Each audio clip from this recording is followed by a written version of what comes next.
സാറിന്റെ പേര് short form ആക്കി പറഞ്ഞ കെ സുരേന്ദ്രനായി. അതെ അതെ, കെ സുരേന്ദ്രനായി അല്ലേ? കെ സുരേന്ദ്രന്മാർ ഒരുപാട് പേരുണ്ടാവും, പക്ഷേ കടകംപള്ളി സുരേന്ദ്രൻ ഒരാളേ ഉള്ളൂ.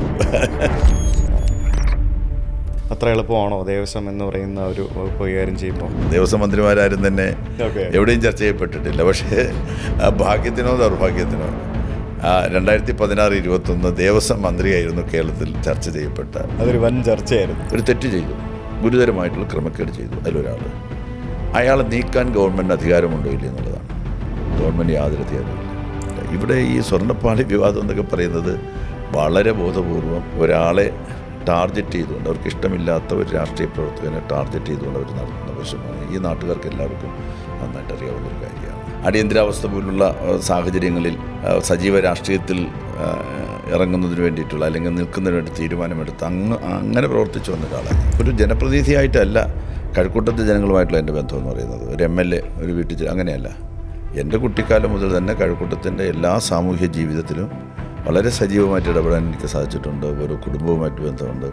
എല്ലാ കുടുംബങ്ങളെയും എനിക്ക് നന്നായിട്ട് അറിയാം. ഞാൻ പോകാത്തതായിട്ടുള്ള ഒരു കുടുംബം പോലും ഒരുപക്ഷെ കഴക്കൂട്ടത്തുണ്ടാവില്ല എന്ന് ഉറപ്പിച്ച് പറയാൻ എനിക്ക് സാധിക്കും. അത്രയ്ക്ക് ഉറപ്പിച്ച് പറയാൻ പറ്റും? അത്രയ്ക്ക് ഉറപ്പിച്ച് പറയാം. കേരളത്തിലെ ടൂറിസം മേഖലയുടെ ഒരു സുവർണ്ണ കാലമായിരുന്നു ഈ ദുരന്ത പശ്ചാത്തലത്തിൽ ടൂറിസം വകുപ്പ് മന്ത്രി എന്നുള്ള നിലയിൽ ഞാൻ പ്രവർത്തിച്ച കാലമെന്ന് അവർ പറയും. എല്ലാവരും ഏകസ്വരത്തിൽ പറയുമെന്ന് തന്നെയാണ് എൻ്റെ അഭിപ്രായം. ദേവസ്വം മന്ത്രി എന്നൊക്കെ പറയുന്നത് വേറൊരു മതത്തിനും ഇല്ല, ഹിന്ദു ക്ഷേത്രങ്ങൾ മാത്രം സർക്കാരിൻ്റെ കൺട്രോളിലാണ്. നമ്മളൊരു വിശ്വാസി സമൂഹത്തിൻ്റെ വിശ്വാസത്തിന് വേണ്ടിയിട്ടല്ലേ നമ്മൾ നിൽക്കുന്നത്. നമുക്കെന്താ? നിങ്ങൾ അവരെ ഒബ്ജക്റ്റ് ചെയ്തിരുന്നെങ്കിൽ എന്തായിരിക്കും സംഭവിക്കുന്നത്? ഇവിടെ ഈ പുറത്തു ഈ കലാപത്തിന് വേണ്ടി കോപ്പ് കൂട്ടിയ ആളുകൾ വിചാരിച്ചത്, RSSകാർ വിചാരിച്ചത്, അല്ലെങ്കിൽ വർഗീയ ഭ്രാന്തന്മാർ വിചാരിച്ചത് ഇതിൻ്റെ മറവിൽ കാര്യങ്ങളൊക്കെ ഒപ്പിച്ചെടുക്കാമെന്ന്. പക്ഷെ അതിന് അനുവദിച്ചില്ല. പല കാര്യങ്ങൾക്കും തുരങ്കം വെക്കുന്നത് ശരിക്കും കേന്ദ്രമാണെന്നാണ് പറയുന്നത്. പല കാര്യങ്ങൾക്ക് കേരയിൽ ആരാ തുരങ്കം വെച്ചത്? എത്ര സമർത്ഥമായിട്ടാണ് അതിന് തുരങ്കം വെച്ചത്. എത്രയും വികസന വിരോധികൾ ടൂറിസം അടക്കമുള്ള എല്ലാം വികസിപ്പിക്കുന്നതിന് സഹായകരമാകുന്ന വലിയൊരു പദ്ധതിയെ തകർത്തു എന്നുള്ളതിൽ അഭിമാനിക്കുകയാണ് അവർ. ഈ തുരങ്കപാതയുടെ കാര്യത്തിൽ കേരളത്തിൻ്റെ പ്രതിപക്ഷ നേതാവ് പറഞ്ഞൊരു കാര്യം അനുവദിക്കുന്ന പ്രശ്നമില്ലെന്ന്. എന്നുവെച്ചാൽ ഇദ്ദേഹത്തിൻ്റെ അനുമതി കിട്ടിയാലേ നമുക്കിത് നിർമ്മിക്കാൻ പറ്റുള്ളൂ എന്നുള്ള മട്ടില്ല പുള്ളി സംസാരിച്ചത്. ഇത് അനുവദിക്കുന്ന പ്രശ്നമില്ല. അപ്പോൾ ഈ അടുത്ത തെരഞ്ഞെടുപ്പിലേക്ക് മത്സരിക്കുകയാണ്, ശരിക്കും പൂർണ്ണമായിട്ടുള്ള ഒരു കോൺഫിഡൻസ് ഉണ്ട്? എനിക്ക് നിശ്ചയമായിട്ട് നല്ല ആത്മവിശ്വാസമുണ്ട്. നമസ്കാരം ശ്രീ കടകംപള്ളി സുരേന്ദ്രൻ ടു ചാനൽ ഭക്തൻ. സുഖല്ലേ? സുഖമാണ്. തെരഞ്ഞെടുപ്പിൻ്റെ ആകെ ഒരു ചൂടിൽ അങ്ങനെ നിൽക്കുന്നു എന്നുള്ളതേ ഉള്ളൂ. പേര് ഷോർട്ട് ഫോം ആക്കി പറഞ്ഞ കെ സുരേന്ദ്രനായി. അതെ അതെ, കെ സുരേന്ദ്രനായി. അല്ലേ? കെ സുരേന്ദ്രൻ എത്ര പേരുണ്ട്? കെ സുരേന്ദ്രന്മാർ ഒരുപാട് പേരുണ്ടാവും, പക്ഷേ കടകംപള്ളി സുരേന്ദ്രൻ ഒരാളേ ഉള്ളൂ. കടകംപള്ളി, കടന്നപ്പള്ളി, അങ്ങനെ എത്ര പേരിങ്ങനെ ഞങ്ങൾ തമ്മിൽ പരസ്പരം അങ്ങനെ സംസാരിക്കാറുണ്ട്. 2 പള്ളികളെ കേരളത്തിലുള്ളൂ, ഒന്ന് കടന്നപ്പള്ളിയും മറ്റൊന്ന് കടകംപള്ളിയും. അത് സാധാരണ കടന്നപ്പള്ളി തന്നെയാണ് അങ്ങനെ പറയാറുള്ളത്. ഓക്കെ. രാഷ്ട്രീയത്തിൽ ധാരാളം സുഹൃത്തുക്കളുണ്ടാവും. ഈ രാഷ്ട്രീയത്തിലുപരിയായിട്ട് നമുക്ക് എന്തെങ്കിലുമൊക്കെ പ്രശ്നങ്ങളുണ്ടാകുമ്പോഴും അല്ലെങ്കിൽ നമുക്ക് എന്തെങ്കിലുമൊക്കെ സന്തോഷം ഉണ്ടാകുമ്പോഴൊക്കെ ഷെയർ ചെയ്യാൻ സാധിക്കുന്ന രാഷ്ട്രീയത്തിന് പുറത്തുള്ള സുഹൃത്തുക്കൾ ഉണ്ടോ? നിരവധി പേരുണ്ട്. എന്തുണ്ടെങ്കിലും നമുക്ക് ഷെയർ ചെയ്യാൻ പറ്റുന്നതും നമ്മൾ ഉപദേശിക്കാൻ പറ്റുന്നതും നമ്മുടെ സങ്കടത്തിലോ സന്തോഷത്തിലോ ഒക്കെ തന്നെ പങ്കുപറ്റുന്നതും ഒക്കെ ആയിട്ടുള്ള നിരവധിയായിട്ടുള്ള സുഹൃത്തുക്കളുണ്ട്. അത് കഴിഞ്ഞ 40-50 വർഷക്കാലത്തെ തിരുവനന്തപുരം സമ്മാനിച്ച സുഹൃത്തുക്കളാണ്. എല്ലാ നിലകളിലുമുള്ള ആളുകൾ എൻ്റെ സുഹൃത്തുക്കളായിട്ടുണ്ട്. ഏറ്റവും താഴെ നമ്മുടെ നാട്ടിൽ ഏറ്റവും പാവപ്പെട്ട, ഇപ്പോൾ മുനിസിപ്പൽ കോർപ്പറേഷനിലെ ശുചീകരണ തൊഴിലാളി വിഭാഗത്തിലെ സ്നേഹിതരെനിക്കുണ്ട്. നമ്മുടെ സമൂഹത്തിൻ്റെ ഉയർന്ന തട്ടുകളിലെന്ന് പറയുന്ന സാംസ്കാരിക പ്രവർത്തകരോ സിനിമാ താരങ്ങളോ അല്ലെന്നുണ്ടെങ്കിൽ വലിയ വ്യവസായ പ്രമുഖന്മാരും ഒക്കെ അടങ്ങുന്നതായിട്ടുള്ള സൗഹൃദവുമുണ്ട്. അപ്പോൾ എല്ലാവരോടും ഒരേപോലെ ചുമട് തൊഴിലാളികളുടെ സുഹൃത്തുക്കളാണ്, ഓട്ടോറിക്ഷ തൊഴിലാളികളുടെ സുഹൃത്തുക്കളാണ്. അങ്ങനെയൊക്കെ പറയുമ്പോഴത്തേക്ക് നമ്മുടെ സമൂഹത്തിൻ്റെ ക്രോസ് സെക്ഷനെ സൗഹൃദത്തിൻ്റെ ഒരു വഴിയിലൂടെ കൊണ്ടുവരാൻ വേണ്ടിയിട്ട് സാധിച്ചിട്ടുണ്ട്. ശരിക്കും അങ്ങനെ ഒരു നല്ല സൗഹൃദം ഉണ്ടെങ്കിൽ മാത്രമേ ഒരു നല്ലൊരു നേതാവായി ഉയർന്നു വരാൻ സാധിക്കുകയുള്ളൂ, അല്ലേ? നിശ്ചയമായിട്ടും ആളുകൾക്ക് നമ്മളെ ഇഷ്ടപ്പെടണമെങ്കിൽ നമ്മിൽ എന്തെങ്കിലും ഒരു പ്രത്യേകത ഉണ്ടാവണമല്ലോ. നമുക്ക് അതല്ലാതെ വേറൊന്നുമില്ല. സൗഹൃദം തന്നെയാണ്, സ്നേഹം തന്നെയാണ് യഥാർത്ഥത്തിൽ കൂടുതൽ നമ്മളെ ജനങ്ങളുമായിട്ട് അല്ലെങ്കിൽ വിവിധ വിഭാഗം ആളുകളുമായിട്ട് അടുപ്പിക്കുന്ന ഒരു കാര്യം എന്ന് പറയുന്നത്. ഓക്കെ. നമ്മൾ തമ്മിൽ കുറേ കാര്യങ്ങൾ സംസാരിക്കാറുണ്ട്. കാരണം ഞാനും ഈ പറഞ്ഞ പോലെ യാത്രകളുമായിട്ട് ബന്ധപ്പെട്ട ഒരു മേഖലയിൽ പ്രവർത്തിക്കുന്ന ഒരാളായതുകൊണ്ടും താങ്കൾ ടൂറിസം മന്ത്രി ആയിരുന്നതുകൊണ്ടും നമുക്ക് ഒത്തിരി കാര്യങ്ങൾ കേരളത്തെപ്പറ്റിയും കേരളത്തിൽ ഇനി നടപ്പാക്കാൻ സാധിക്കുന്ന കാര്യങ്ങളെപ്പറ്റിയും എന്തുകൊണ്ട് പല കാര്യങ്ങളും നടപ്പാക്കാൻ സാധിച്ചില്ല എന്നുള്ള കാര്യങ്ങളെപ്പറ്റിയൊക്കെ നമുക്ക് സംസാരിക്കേണ്ടതായിട്ടുണ്ട്. അതിന് മുൻപായിട്ട് ഞാൻ നേരത്തെ പറഞ്ഞ പോലെ ഒരു ട്രൂലി തിരുവനന്തപുരംകാരനാണ് അല്ലേ? തിരുവനന്തപുരത്ത് ജനിച്ച് ഇവിടെ തന്നെ പഠിച്ച്. അതെ, തിരുവനന്തപുരത്ത് ജനിച്ച് ജീവിതത്തിൻ്റെ കഷ്ടപ്പാടുകളും പ്രയാസങ്ങളൊക്കെ അനുഭവിച്ച് പഠിച്ച് ഇവിടെ തന്നെ പൊതുപ്രവർത്തനം ആരംഭിച്ച് അടിയന്തരാവസ്ഥ പോലുള്ള സാഹചര്യങ്ങളിൽ സജീവ രാഷ്ട്രീയത്തിൽ ഇറങ്ങുന്നതിന് വേണ്ടിയിട്ടുള്ള അല്ലെങ്കിൽ നിൽക്കുന്നതിന് വേണ്ടി തീരുമാനമെടുത്ത് അങ്ങനെ പ്രവർത്തിച്ചു വന്ന ഒരാളാണ് ഞാൻ. ഓക്കെ. ഇവിടെ ഏത് കോളേജിലാണ് പഠിച്ചതൊക്കെ? ഞാൻ ശ്രീനാരായണ കോളേജിൽ യൂണിവേഴ്സിറ്റി കോളേജുമായിട്ട്. ശരി. ഓക്കെ. താങ്കളുടെ മണ്ഡലത്തിലാണ് കേരള യൂണിവേഴ്സിറ്റി ക്യാമ്പസ് സ്ഥിതി ചെയ്യുന്നത് അല്ലേ? Okay, fine.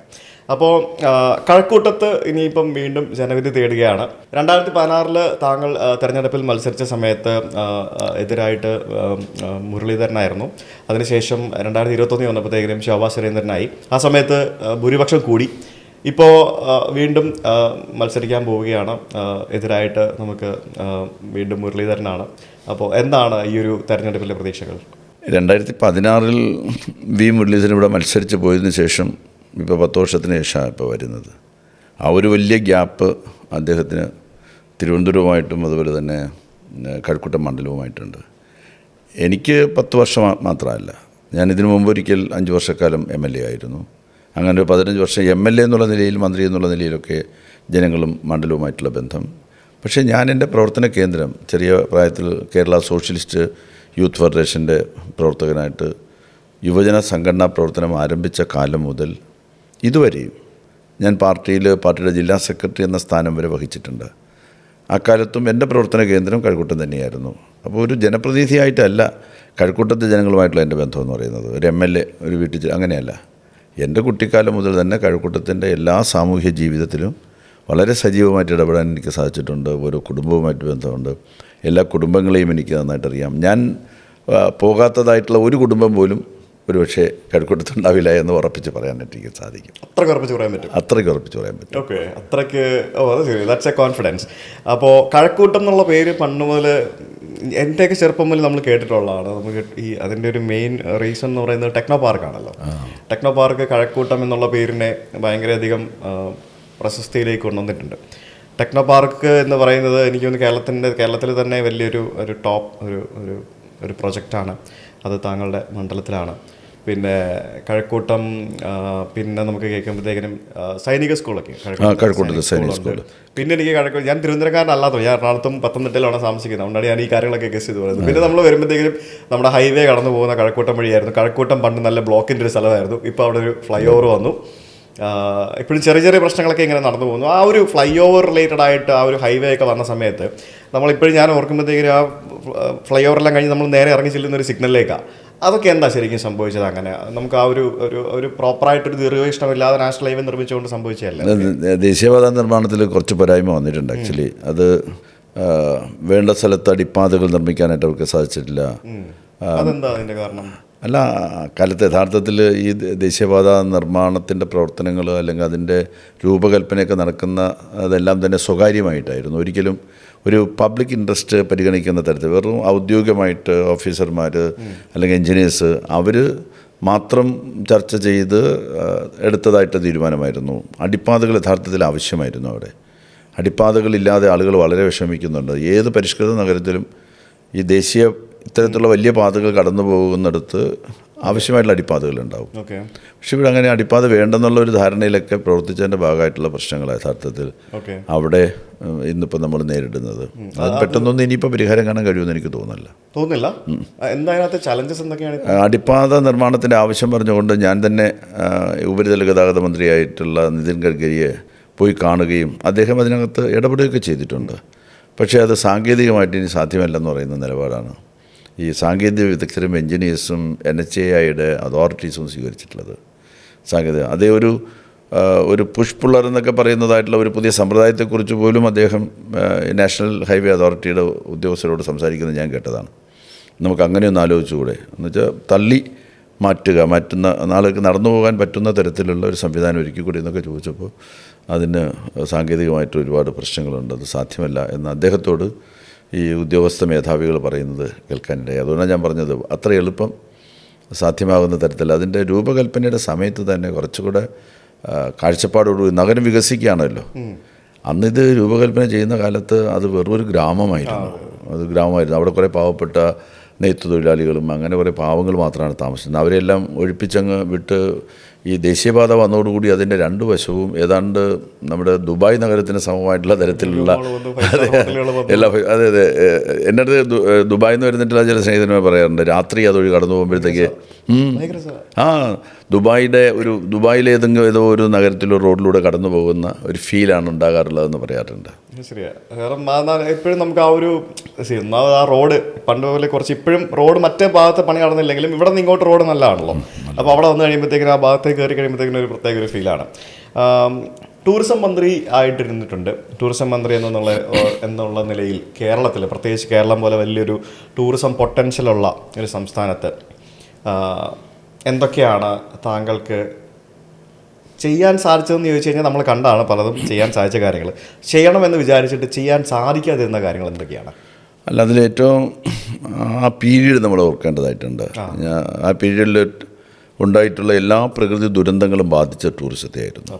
2018 ട്രിവാൻഡ്രത്ത് ഓഖി ദുരന്തം വന്നത്. തൊട്ട് പിന്നാലെ അതിൻ്റെ കുറച്ചുകൂടെ കഴിഞ്ഞപ്പോഴേക്ക് മഹാപ്രളയമായി. 19 വീണ്ടും സമാനമായ പ്രകൃതി ദുരന്തം ഉണ്ടായി. 20 കോവിഡ് മഹാമാരി വന്നു. ഈ ഒരു പശ്ചാത്തലത്തിലായിരുന്നു ഞാൻ ടൂറിസം മിനിസ്റ്ററായിരുന്നത്. അതെ. പക്ഷെ എനിക്ക് നല്ല അഭിമാനമുണ്ട്, സന്തോഷമുണ്ട്. നിങ്ങൾ ധാരാളം ഈ ടൂറിസം മേഖലയിൽ പ്രവർത്തിക്കുന്ന ആളുകളുമായിട്ട് ബന്ധപ്പെടുന്ന ഒരാളാണ് സുജിത്ത്. നിശ്ചയമായിട്ടും സുജിത്തിന് അവരോട് ചോദിച്ചാൽ മനസ്സിലാക്കാൻ സാധിക്കും.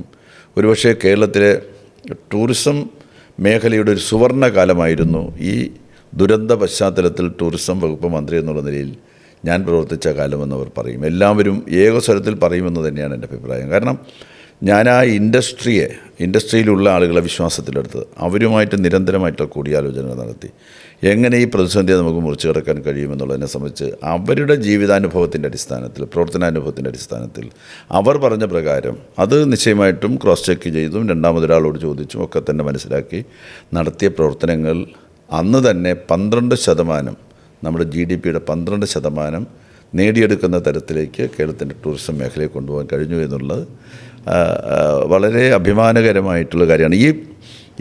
ഈ ദുരന്തങ്ങളുടെ പശ്ചാത്തലം ഇല്ലായിരുന്നുവെങ്കിൽ നിശ്ചയിക്കപ്പെട്ട പല പ്രോജക്റ്റുകളും നമുക്ക് പൂർണ്ണതോതിൽ കൊണ്ടുവരാൻ സാധിക്കുമായിരുന്നു. അതിലിപ്പോൾ മലബാറിലൊരു റിവർ ക്രൂയിസ് പ്രോജക്റ്റ് ഞാൻ ആ കാലഘട്ടത്തിൽ സ്വപ്നം കണ്ടൊരു പദ്ധതിയാണ്. പക്ഷേ CM അതിനെപ്പറ്റി പറഞ്ഞു. അതെ, CM അതിനെപ്പറ്റി പറഞ്ഞു. മലബാറിലെ മാത്രമല്ല, തിരുവനന്തപുരം പോലെ അങ്ങ് തെക്ക് വടക്കെ കണക്ട് ചെയ്തുള്ള റിവർ ക്രൂയിസ്. മലബാറിലാണെങ്കിൽ 8 നദികളെ കണക്ട് ചെയ്തുകൊണ്ട് ഒരു റിവർ ക്രൂയിസ് പ്രോജക്റ്റ്. 8 നദികളിലൂടെയുള്ള ഉല്ലാസയാത്ര, വഴിവക്കിലുള്ള സന്ദർശനങ്ങൾ, അവിടുത്തെ ജീവിത രീതികൾ ആസ്വദിക്കൽ, അവിടുത്തെ ഭക്ഷണം കഴിക്കൽ, അങ്ങനെ യഥാർത്ഥത്തിൽ ഒരു വാരക്കാലം അല്ലെങ്കിൽ 5 ദിവസക്കാലം കോഴിക്കോട് നിന്ന് യാത്ര തുടങ്ങുന്നതായിട്ടുള്ള ഒരാൾക്ക് കാസർഗോഡ് എത്തിച്ചേരുമ്പോൾ യഥാർത്ഥത്തിൽ ഉത്തര കേരളം എന്താണെന്ന് മനസ്സിലാക്കാൻ അവിടുത്തെ കലകൾ, അവിടുത്തെ ക്ഷേത്രകല, അവിടുത്തെ ആചാരങ്ങൾ, അനുഷ്ഠാനങ്ങൾ, സമ്പ്രദായങ്ങൾ, രീതികൾ ഇതെല്ലാം വെച്ചുകൊണ്ടുള്ള വളരെ മനോഹരമായിട്ടുള്ള ഒരു ഭാവനയായിരുന്നു അത്. പക്ഷേ പൂർത്തീകരിക്കാൻ എനിക്ക് സാധിച്ചില്ല എന്നുള്ളതാണ്. ഇപ്പോഴും ഒരു ഫ്യൂച്ചർ വിഷന്റെ ഭാഗമായിട്ടുള്ള കാര്യമാണ്. CM-നോട് ടൂറിസത്തെ ചോദിച്ചപ്പോൾ CM-നോട് പറഞ്ഞ കാര്യമാണത്. നിശ്ചയമായിട്ടും അദ്ദേഹത്തിന് വളരെ ഇഷ്ടമായിരുന്നു. അദ്ദേഹമായിരുന്നു അത് ഓപ്പൺ ചെയ്തത്. അത് നമ്മുടെ മുത്തപ്പൻ്റെ മുടിപ്പുര ഉണ്ടല്ലോ അവിടെ. ആ മുത്തപ്പൻ്റെ മുടിപ്പുര കണ്ണൂരിലെ പ്രശസ്തമായിട്ടുള്ള ഒരു അമ്പലമാണ് മുത്തപ്പൻ. കള്ളൊക്കെ നിവേദ്യമായിട്ട് കുടിക്കുന്ന അമ്പലമാണ്. ആ അമ്പലത്തിൽ ചേർന്ന ഒരു മഹാസമ്മേളനത്തിൽ വെച്ചാണ് ആ റിവർ ക്രൂയിസ് പ്രോജക്റ്റിൻ്റെ ഉദ്ഘാടനം വന്നത്. പിന്നെ അതുപോലെ തന്നെ നമ്മുടെ മുസിരിസ് മാതൃകയിൽ ചില പദ്ധതികൾ തുടങ്ങി വെച്ചു. അത് നമുക്ക് കുറേ മുന്നോട്ട് പോയി. ഇപ്പോൾ ട്രിവാൻഡ്രത്ത് തന്നെ ട്രാവൻകൂറിൻ്റെ പൈതൃകമുണ്ട്. വളരെ അത് ശ്രദ്ധിക്കപ്പെടാതെ പോയിട്ടുണ്ടായിരുന്ന കാര്യമാണ്. നമ്മൾ പൈതൃകത്തെക്കുറിച്ച് പറയുമ്പോൾ മറ്റു പല സ്ഥലങ്ങളെയും നമ്മൾ നോക്കുമെങ്കിലും നമ്മുടെ ഈ നഗരത്തിലെ പൈതൃകത്തെക്കുറിച്ച് ആരും ചിന്തിച്ചിരുന്നില്ല. തിരുവിതാംകൂറിൻ്റെ പൈതൃകം എന്ന് പറയുന്നത് മഹത്തായിട്ടുള്ള പൈതൃകമാണ്. തിരുവിതാംകൂർ രാജവംശം, മാർത്താണ്ഡവർമ്മയുടെ കാലം അല്ലെങ്കിൽ അതിനു മുമ്പ് അതിന് ശേഷമൊക്കെ തന്നെയുള്ള ഒരുപാട് തിരുശേഷിപ്പുകളെന്ന് പറയാൻ കഴിയുന്നതൊക്കെ ഈ തിരുവിതാംകൂറിൽ ഉണ്ട്. പക്ഷേ അതൊന്നും തന്നെ ആരും കാണാൻ ശ്രമിച്ചിട്ടില്ലെന്നുള്ളതാണ് വാസ്തവം പറയുന്നത്. ഞാൻ പണ്ട് KSRTC ആയിട്ട് ബന്ധപ്പെട്ട് കുറച്ച് പ്രവർത്തിച്ചിട്ടുണ്ട് സോഷ്യൽ മീഡിയയിൽ. അപ്പോൾ ആ സമയത്ത് എനിക്ക് KSRTCയിൽ കുറേ പരിചയം ഉണ്ടായിരുന്നു. അപ്പോൾ ഈ താങ്കളെപ്പോലെ തന്നെ തിരുവനന്തപുരത്തുകാരായിട്ടുള്ള ആൾക്കാർ പത്മനാഭന്റെ സ്വത്താന്ന് പറയുമായിരുന്നു KSRTC ബസ്സിനെ പോലും. അവർ ആ ഒരു അതിങ്ങനെ എന്താ പറയാ കൈമറിഞ്ഞ് വന്നതാണല്ലോ. അല്ല, നിശ്ചയമായിട്ടും. അപ്പൊ അങ്ങനെ പറയുന്നവർ ഇപ്പോഴും ഉണ്ട് ഇവിടെ. അല്ല, അത് യഥാർത്ഥത്തിൽ അത് വാസ്തവമാണ്. ഇവിടെ കാണുന്ന പല പുരോഗമനപരമായിട്ട്, ഉദാഹരണത്തിന് തിരുവനന്തപുരത്തെ ജനറൽ ഹോസ്പിറ്റൽ, ഡിസ്ട്രിക്ട് ഹോസ്പിറ്റലാണിപ്പോൾ. ആ ജനറൽ ഹോസ്പിറ്റൽ സ്ഥാപിച്ചത് അന്നത്തെ രാജവംശമാണ്. അവർ പിന്നെ സാധാരണക്കാരായിട്ടുള്ള ആളുകൾക്ക് ചികിത്സ കൊടുക്കുന്നതിന് വേണ്ടിയിട്ട് ധർമാശുപത്രി എന്നുള്ള നിലയിൽ ആരംഭിച്ചതാണ്. നമ്മുടെ ഇവിടുത്തെ നക്ഷത്ര ബംഗ്ലാവ് അന്ന് പിന്നെ എന്താ ഈ ഭ്രമണപഥത്തെക്കുറിച്ചെല്ലാം ഇപ്പോഴല്ലേ നമ്മൾ ചർച്ച ചെയ്യുന്നത്. അത് ശാസ്ത്രം ഇത്രയേറെ വളരാതിരുന്ന കാലത്ത് ആകാശത്തിലെ നക്ഷത്രങ്ങൾ നോക്കി കാണാൻ വേണ്ടിയിട്ടുള്ള പ്ലാനറ്റോറിയം പോലെ അത് ഇവിടെ നിന്നൊരു സൂക്ഷ്മദർശിനിയിലൂടെയൊക്കെ നോക്കിയാൽ ആകാശത്തെ നക്ഷത്രങ്ങളെ കാണുന്ന നക്ഷത്ര ബംഗ്ലാവ്. ഇവിടുത്തെ ഏറ്റവും വലിയ ലൈബ്രറി, പബ്ലിക് ലൈബ്രറിയുടെ സ്ഥാപനം ആ കാലഘട്ടത്തിൽ നടന്നതാണ്. അതിനിപ്പുറത്തൊരു ഫൈനാൻസ് കോളേജ് അക്കാലത്ത് ആരംഭിച്ചതാണ്. ഇങ്ങനെ എടുത്തു പരിശോധിച്ച് നോക്കിയാൽ ആ കാലഘട്ടത്തിൽ ആരംഭിച്ച പലതും നമ്മുടെ നാട്ടിലുണ്ട്. പക്ഷേ പലതും ശ്രദ്ധിക്കപ്പെടാതെ പോയി. എന്തോ തിരുവനന്തപുരത്തിന് വേണ്ടത്ര ആ നിലയിലുള്ള ശ്രദ്ധ കിട്ടിയെന്ന് എനിക്ക് തോന്നിയിട്ടില്ല. ഏതായാലും ആ പീരീഡിൽ തിരുവനന്തപുരത്തിൻ്റെ പൈതൃക പദ്ധതികളെ മനോഹരമാക്കി ലൈറ്റ്നിങ് നടത്തി രാത്രികാലങ്ങളിൽ. അത് ഏറ്റവും പ്രധാനപ്പെട്ടതല്ല. ഇപ്പോൾ നമ്മുടെ പോലീസ് ചീഫിൻ്റെ ആസ്ഥാനം അന്നത്തെ ഒരു രാജകൊട്ടാരമാണ് പോലീസ് ചീഫിൻ്റെ ആസ്ഥാനം. അതിനിപ്പുറത്ത് ട്രിവാൻഡ്രം ഡെവലപ്മെൻറ്റ് അതോറിറ്റിയുടെ ആസ്ഥാനം രാജവാഴ്ചക്കാലത്തുണ്ടായിരുന്നതാണ്. ഞാൻ നേരത്തെ സൂചിപ്പിച്ച CSI പള്ളി, ഇവിടെ ആ CSI പള്ളി നിർമ്മിച്ചത് CSI വിഭാഗക്കാരാണെങ്കിലും സ്ഥലമെല്ലാം രാജാവ് വിട്ടുകൊടുത്തതാണ്.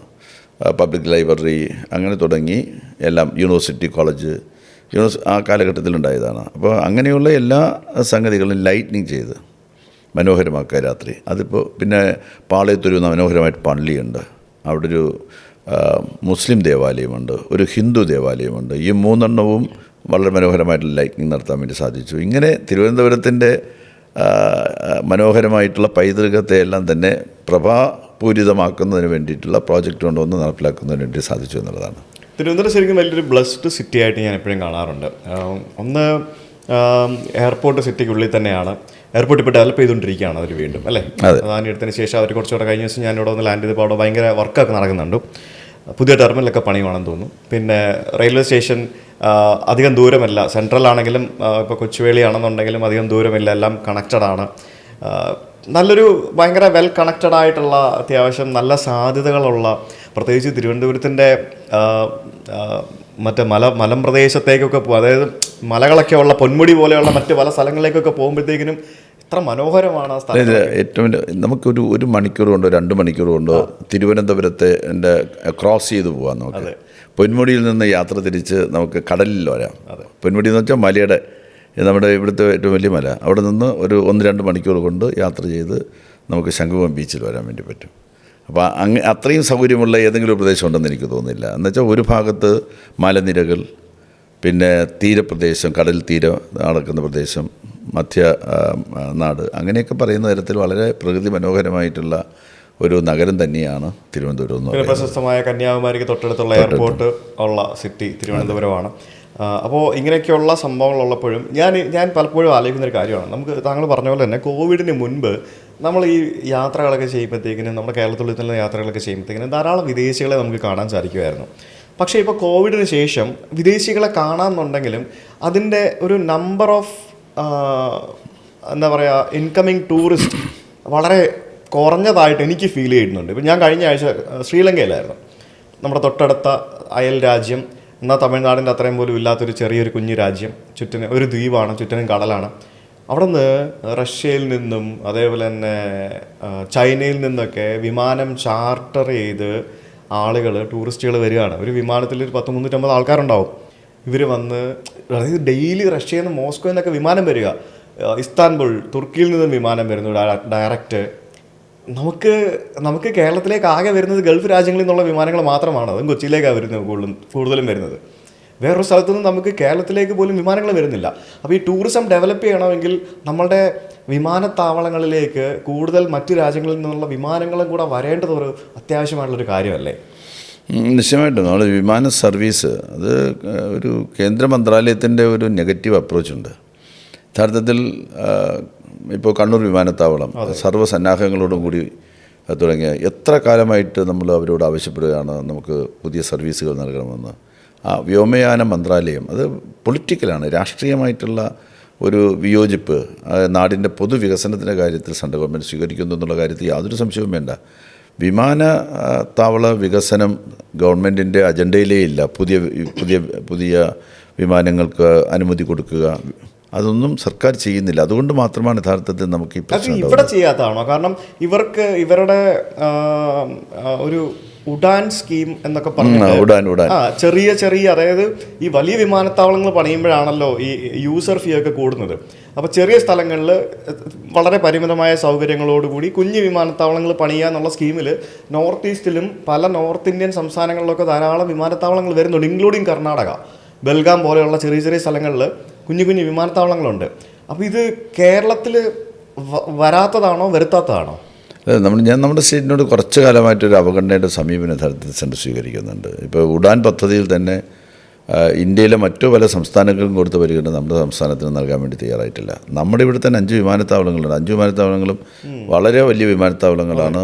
ഏത് വലിയ വിമാനത്തിന് ഇറങ്ങാൻ പറ്റുന്ന തരത്തിലുള്ള സൗകര്യങ്ങളുണ്ട്. പക്ഷേ വിദേശ വിമാനങ്ങൾക്ക് ഇവിടെ ഇറങ്ങുന്നതിന് വേണ്ടിയിട്ടുള്ള അനുമതി നൽകുന്ന ആ നടപടികൾ സ്വീകരിക്കാനായിട്ട് സെൻറ്റർ തയ്യാറാകുന്നില്ല. അങ്ങനെ തയ്യാറായിരുന്നുവെങ്കിൽ റഷ്യയിൽ നിന്നോ അല്ലെന്നുണ്ടെങ്കിൽ മറ്റേത് രാജ്യത്തു നിന്നോ ധാരാളമായിട്ടും തിരുവനന്തപുരത്തേക്ക് കേരളത്തിൻ്റെ വിമാനത്താവളങ്ങളിലേക്ക് വരുന്നതിന് വേണ്ടിയിട്ട് വിദേശികൾക്ക് സാധിക്കുമായിരുന്നു എന്നുള്ളതാണ് വാസ്തവം. പിന്നെ കുറച്ചുകൂടെ ഈ ശ്രീലങ്ക പോലുള്ള രാജ്യങ്ങൾ, ശ്രീലങ്ക അങ്ങനെ തുടങ്ങിയിട്ടുള്ള ചില രാഷ്ട്രങ്ങളുണ്ടല്ലോ, ആ രാജ്യങ്ങളൊക്കെ തന്നെ കുറച്ച് ലിബറലാണ് പല കാര്യങ്ങളിലും. ആ ലിബറലായിട്ടുള്ള നിലപാട് പലപ്പോഴും നമുക്കിവിടെ സ്വീകരിക്കാൻ സാധിക്കുന്നില്ല. ഇപ്പം വളരെ കൺസർവേറ്റീവായിട്ടുള്ള രീതി, അത് ജനങ്ങളുടെ മെൻറ്റാലിറ്റി ഒന്നുമല്ല, ചില വിഭാഗങ്ങളുടെ. സത്യത്തിൽ നൈറ്റ് ലൈഫിനോടെല്ലാം ഈ നാട്ടിലെ എല്ലാ വിഭാഗം ആളുകൾക്കും താല്പര്യമാണ്.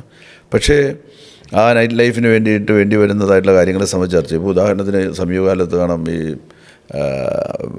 സ്റ്റാർ ഹോട്ടലുകളുടെ പിന്നെ അതിനകത്ത് പ്രവർത്തിക്കുന്ന മദ്യശാലകൾ രാത്രി 10 മണി വരെ പ്രവർത്തിക്കാനോ 12 മണി വരെ അങ്ങനെ 1-2 മണിക്കൂർ കൂടുതൽ പ്രവർത്തിക്കാൻ വേണ്ടിയിട്ടുള്ള അനുമതി കൊടുത്തപ്പോഴത്തേക്ക് ഇവിടെ വലിയ ബഹളമായി ചില മതസംഘടനകൾ അത് ഏറ്റെടുക്കുന്ന സ്ഥിതി വന്നു.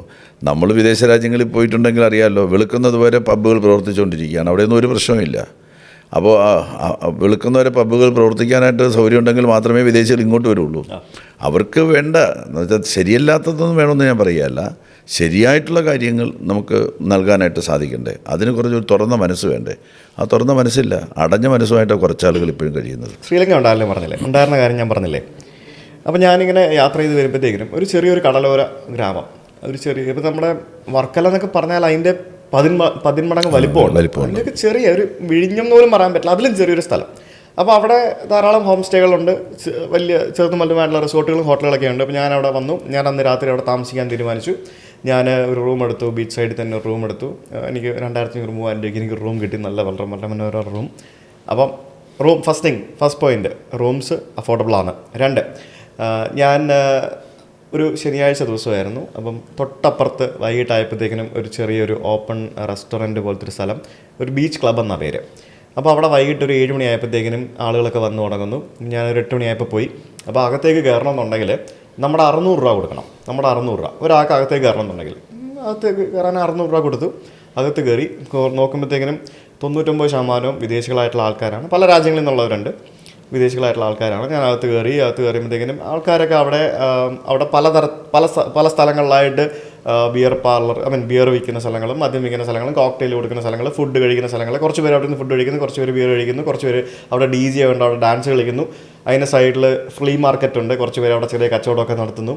ആ ഒരു ഏരിയയിൽ രാത്രി ഒരു 12 മണി വരെ ഞാൻ അവിടെ ഉണ്ടായിരുന്നു. 12 മണി ആയപ്പോഴത്തേക്കിനും എനിക്ക് തോന്നുന്നൊരു 800-900 പേരെങ്കിലും ആ സ്ഥലത്ത്, ടൂറിസ്റ്റുകളാണ്, ഒരു ചെറിയ സ്ഥലത്ത് അവിടെ നിൽക്കുക. അപ്പോൾ ഞാൻ ആലോചിക്കുമായിരുന്നു, അവിടുത്തെ 800 × 600 എൻട്രി ഫീ ആണെങ്കിൽ തന്നെ അവർ എത്ര രൂപ അവിടെ കിട്ടിക്കാണും. പ്ലസ് ഈ വരുന്ന ആൾക്കാരൊക്കെ മിനിമം നമ്മളൊരു ഡ്രിങ്ക് പോകുന്ന ഒരാളൊരു അറ്റ്ലീസ്റ്റ് ഒരു ബിയറെങ്കിലും വാങ്ങില്ലേ കഴിക്കുന്ന ആൾക്കാർ. കഴിക്കാന്ന് പറയുമ്പോൾ ഇവിടെയല്ലേ നമുക്കിത് വലിയ അപരാധമായിട്ട് തോന്നുന്നത്. സാധാരണ വിദേശികളൊക്കെ ഒരു ഭക്ഷണത്തിന് കൂടുതലൊരു ബിയറോ വൈനോ ഒക്കെ കഴിക്കും, അങ്ങനെയാണ് അവരുടെ രീതി. അപ്പോൾ ഇങ്ങനെ എല്ലാം യുവാക്കളാണ്, കൂടുതലും യൂത്താണ്. അപ്പോൾ യൂത്തിൻ്റെ ട്രെൻഡ് എന്ന് പറയുന്നത് അത് വേറെയാണ്. ഇപ്പോൾ നമുക്ക് ഈ കഴക്കൂട്ടം എന്ന് പറയുന്ന സ്ഥലത്ത് നിങ്ങൾക്ക് ടെക്നോ പാർക്കുണ്ട്, ഇൻഫോ പാർക്കുണ്ട് എറണാകുളത്ത്. എറണാകുളത്ത് പിന്നെ കുറച്ചും കൂടെയൊക്കെ എനിക്ക് തോന്നുന്നൊരു നൈറ്റ് ലൈഫ് എന്നൊക്കെ പറയാനുള്ള സംഭവം ഉണ്ടെങ്കിൽ കുറച്ചും കൂടെ ഒക്കെ ഉണ്ട്. പക്ഷേ തിരുവനന്തപുരത്ത് അത് ഇപ്പോഴും പിന്നോക്കമാണെന്നാണ് പറയുന്നത്. അപ്പോൾ ഈ യൂത്ത് പ്രത്യേകിച്ച് തിരുവനന്തപുരം പോലെയുള്ളൊരു സ്ഥലത്ത് വന്ന് ടെക്നോ പാർക്കിലെ കമ്പനികളിൽ ജോലി ചെയ്യാൻ വില്ലിങ് ആകേണ്ട ഒരു യൂത്ത് അവൻ ഉദ്ദേശിക്കുന്ന നൈറ്റ് ലൈഫ് കിട്ടിയില്ലെങ്കിൽ വേണ്ട, ഞാൻ വല്ല ഹൈദരാബാദോ ബാംഗ്ലൂരോ പോയേക്കാം, ഇല്ലെങ്കിൽ ഐൽ ഗോ എബ്രോഡ്, ഞാൻ പുറത്തേക്ക് പോകാം. അപ്പോൾ അവർക്ക് വർക്ക് ലൈഫ് ബാലൻസ് ചെയ്യുന്നതിന് വേണ്ടി അവർക്ക് നൈറ്റ് ലൈഫും കൂടെ വേണം, അല്ലെങ്കിൽ അവർക്കൊന്ന് റിലാക്സ്ഡ് ആവാനുള്ള സൗകര്യങ്ങളും കൂടെ വേണം, അല്ലേ? ഇതൊക്കെ നമുക്കറിയാം. പക്ഷേ ഇതെന്താണ് നടപ്പാക്കാൻ പറ്റാത്തത്? അല്ല, നിശ്ചയമായിട്ടും നടപ്പാക്കേണ്ടതാണ്. നടപ്പാക്കാൻ സാധിക്കുമെന്ന് തന്നെയാണ് എൻ്റെ വിശ്വാസം. ഞാൻ നേരത്തെ പറഞ്ഞ ഒരു മാനസികാവസ്ഥയിൽ നിന്ന് ആളുകൾ മാറുന്നുണ്ട്. നേരത്തെ ഇങ്ങനെ ആയിരുന്നില്ല. ഇപ്പോൾ നൈറ്റ് ലൈഫ് വേണമെന്ന് പറയുന്നവരുണ്ട്. ചില സ്ഥാപിത താല്പര്യങ്ങൾ പലപ്പോഴും നമ്മുടെ ഉദാത്തമായിട്ടുള്ള വികസന ലക്ഷ്യത്തെ തടസ്സപ്പെടുത്തുന്നതിന് വേണ്ടിയിട്ടുള്ള കാര്യങ്ങൾ ചെയ്യുന്നതായിട്ട് നമുക്ക് കാണാം. അത് പലയിടത്തും നമുക്ക് ഈ 1-2 മണിക്കൂർ ഇപ്പോൾ ഏതെങ്കിലും ബാറിന് കൂട്ടിക്കൊടുത്തുകൊണ്ട് ഈ രാജ്യത്ത് എന്താ സംഭവിക്കാൻ വേണ്ടി പോകുന്നത്. പക്ഷേ അതൊരു ഗവൺമെൻറ്റിന് മേൽ ചാർത്താവുന്നൊരു കുറ്റമായിട്ട് ആരോപിക്കാനായിട്ട് ഒരു കൂട്ടർ തയ്യാറാവുകയാണ്. അതാണ് നമ്മുടെ പ്രശ്നമെന്ന് പറയുന്നത്. അപ്പോൾ നമുക്ക് ഇത് വരും നിശ്ചയമായിട്ടും. നമ്മൾ നാടാകെ മാറുക, ലോകമാകെ മാറുന്നുണ്ട്. ആ ലോകമാകെ മാറുമ്പോഴത്തേക്ക് നമ്മുടെ നാട് മാത്രം മാറില്ല എന്ന് പറഞ്ഞ് നിൽക്കാൻ വേണ്ടി സാധിക്കുമോ? ഇവിടെ നമ്മുടെ സ്റ്റേറ്റിനെ സംബന്ധിച്ചിടത്തോളം വിനോദസഞ്ചാര മേഖലയിലൂടെ മാത്രമേ നമുക്കിനി വളർച്ചയുള്ളൂ. IT വിനോദസഞ്ചാരം ഇത് രണ്ടും കഴിഞ്ഞാൽ പിന്നെ എന്താ വ്യവസായം നമ്മുടെ നാട്ടിൽ സാധ്യമല്ല. ഇനി ഒരിക്കലും ഒരു വ്യവസായശാല ഈ കേരളത്തിൻ്റെ മണ്ണിൽ വരാൻ വേണ്ടി പോകുന്നില്ല. അതുപോലുള്ള പിന്നെ വ്യവസായശാലകൾക്കൊക്കെ നമ്മുടെ നാട്ടിൽ പ്രയാസമായിരിക്കും. നമുക്ക് ഈ മേഖല തന്നെയാണ് നമ്മുടെ സമ്പദ്ഘടനയുടെ അടിത്തറയായിട്ട് നിൽക്കാൻ വേണ്ടി പോകുന്നത്. അപ്പോൾ അതിലേക്ക് നമുക്ക് പോയി തന്നെ തീരണം. എന്തെല്ലാം ഹേർഡിൽസൊക്കെ ഉണ്ടെങ്കിൽ അതൊക്കെ മാറ്റി തീർക്കാൻ സാധിക്കും. നമ്മൾ ഒരുപാട് ദൂരം മുന്നോട്ട് പോയിട്ടുണ്ട്, ഇനിയും പോകാൻ വേണ്ടി സാധിക്കുമെന്ന് തന്നെയാണ് എനിക്ക് തോന്നുന്നത്. ഈ മാറി മാറി വരുന്ന മദ്യനയങ്ങൾ ഈ ടൂറിസത്തെ വല്ലാണ്ട് അഫക്റ്റ് ചെയ്യുന്നുണ്ടോ? യഥാർത്ഥം ഇപ്പം ഗവൺമെൻറ് എടുത്തിട്ടുള്ള സ്റ്റേബിളാണ്. ഇപ്പോൾ ഗവൺമെൻറ് എടുത്തിട്ടുള്ള നയം പൊതുവേ ഇൻഡസ്ട്രി അംഗീകരിച്ച നയമാണ്. അവർക്ക് അതിൽ താല്പര്യമുണ്ട്. വേറെ പ്രശ്നങ്ങളൊന്നും തന്നെയില്ല മദ്യനയത്തിൻ്റെ കാര്യത്തിൽ മറ്റും. അവർ ഇൻഡസ്ട്രിയിലുള്ള ആളുകൾക്ക് വിഷമമൊന്നും ഉണ്ടാകുന്ന തരത്തിലുള്ള ഒരു സമീപനവും നമ്മുടെ ഗവൺമെൻറ് സ്വീകരിക്കുന്നില്ല. ഇൻഡസ്ട്രി അക്കാര്യത്തിൽ വളരെ തൃപ്തരാണിപ്പോൾ. കാരണം ഈ മദ്യം എന്നുള്ളൊരു ഫാക്ടർ ലിബറൽ ആക്കാതെ കണ്ട് ടൂറിസം മെച്ചപ്പെടുത്തി കൊണ്ടുപോകാൻ പറ്റും തോന്നുന്നുണ്ടോ? ഇല്ല, മദ്യം മാത്രമല്ല. മദ്യം അതിൻ്റെ ഒരു ചെറിയ ഘടകം മാത്രമാണ്. ഈ ഇവിടെ വരുന്ന ആൾ അവർക്ക് മദ്യം കഴിക്കണമെങ്കിൽ അവരുടെ നാട്ടിൽ മദ്യമില്ലേ. മദ്യം കഴിക്കാൻ വേണ്ടിയിട്ടൊന്നും അല്ല വരുന്നത്. മദ്യം ഇത് ഒരു പ്രധാനപ്പെട്ട ഘടകവും അല്ല. അത് വളരെ ലീസ്റ്റ് പ്രയോറിറ്റി മാത്രമേ മദ്യത്തിനുള്ളൂ. പക്ഷെ അതും കൂടെ വേണം. അത് ഒഴിവാക്കിക്കൊണ്ട് അത് ഒഴിവാക്കുക നമ്മുടെ സമൂഹത്തിൽ നിന്ന്, അല്ലെങ്കിൽ ടൂറിസം ഇൻഡസ്ട്രിയിൽ നിന്ന് അതിനെ ഒഴിവാക്കിക്കൊണ്ട് നമുക്ക് ചിന്തിക്കാൻ സാധിക്കില്ല. ഇവിടെ ടൂറിസ്റ്റുകളായിട്ട് വരുന്നത് നമ്മുടെ പ്രകൃതി സൗന്ദര്യം കാണാൻ, നമ്മുടെ കായൽ കാണാൻ, നമ്മുടെ കടൽ കാണാൻ, കടൽത്തീരം കാണാനായിട്ട്, നമ്മുടെ കലകൾ, സംഗീതം, അതുപോലെ പാട്ട്, ഇതൊക്കെ ആസ്വദിക്കാൻ, പിന്നെ നമ്മുടെ പരമ്പരാഗതമായിട്ടുള്ള നമ്മുടെ ഈ കേരളത്തിൻ്റെ വളരെ സവിശേഷമായിട്ടുള്ള ഇപ്പോൾ വടക്കൻ മലബാറിലാണെങ്കിൽ തെയ്യം, അതുപോലുള്ള കലാരൂപങ്ങളൊക്കെ ആസ്വദിച്ച് എത്രമാത്രം ഭംഗിയായിട്ട് ആസ്വദിച്ച് നിൽക്കുന്ന ആളുകളെ കാണുന്നുണ്ട്. അപ്പോൾ അതിൻ്റെ കൂടെ നിശ്ചയമായിട്ടും അവർക്ക് താല്പര്യമുള്ള ഒരു കാര്യം എന്നുള്ള നിലയിൽ മദ്യവും ഒക്കെ തന്നെ നൽകാനായിട്ട് നമുക്ക് സാധിക്കണം എന്നുള്ളത്. ധാരാളം യാത്രകൾ ചെയ്തിട്ടുണ്ടാവുമല്ലോ. അപ്പോൾ ഈ യാത്രകളിൽ കാണുന്ന പല സംഭവങ്ങൾ, ഞാൻ എവിടെയെങ്കിലും പോയി കണ്ടിട്ടുള്ള പല സംഭവങ്ങൾ നമുക്കിവിടെ നമ്മുടെ നാട്ടിലും ചെയ്യണം എന്ന് വിചാരിച്ച് ചെയ്തിട്ടുള്ള എന്തെങ്കിലും പദ്ധതികളുണ്ടോ? ഇല്ല, അതിനുള്ള ആകെയുള്ള ഒരു അവസരമൊന്നും യഥാർത്ഥത്തിൽ കിട്ടിയിട്ടില്ല. ഞാൻ ഈ മുസിരിസ് പ്രോജക്റ്റ് യഥാർത്ഥത്തിൽ അത് നമ്മുടെ നാടിൻ്റെ തനതായിട്ടുള്ളതാണെങ്കിലും വിദേശ രാജ്യങ്ങളിൽ അതിൻ്റെ മാതൃക നമുക്ക് സ്വീകരിക്കാൻ സാധിച്ചിട്ടുണ്ട്. പിന്നെ പൈതൃക പദ്ധതികളെ സംബന്ധിച്ചിടത്തോളം വിദേശ രാജ്യങ്ങളിലെ പൈതൃക പദ്ധതികൾ വളരെ മനോഹരമായിട്ട് നടപ്പാക്കുന്ന കണ്ടിട്ടുണ്ട്.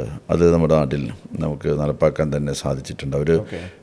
പിന്നെ എനിക്ക് IPL മാതൃകയിൽ നമ്മൾ വള്ളംകളി ഇവിടെ ആരംഭിച്ചു എന്നുള്ളതാണ്. ആ പീരീഡിൽ ഒരുപാട് ടൂറിസ്റ്റുകളെ അക്കാലത്ത് ആകർഷിക്കാൻ വേണ്ടി കഴിഞ്ഞ IPL മാതൃകയിലായിരുന്നു കേരളത്തിൻ്റെ വിവിധ കായലുകളിൽ നടന്നതായിട്ടുള്ള വള്ളംകളി.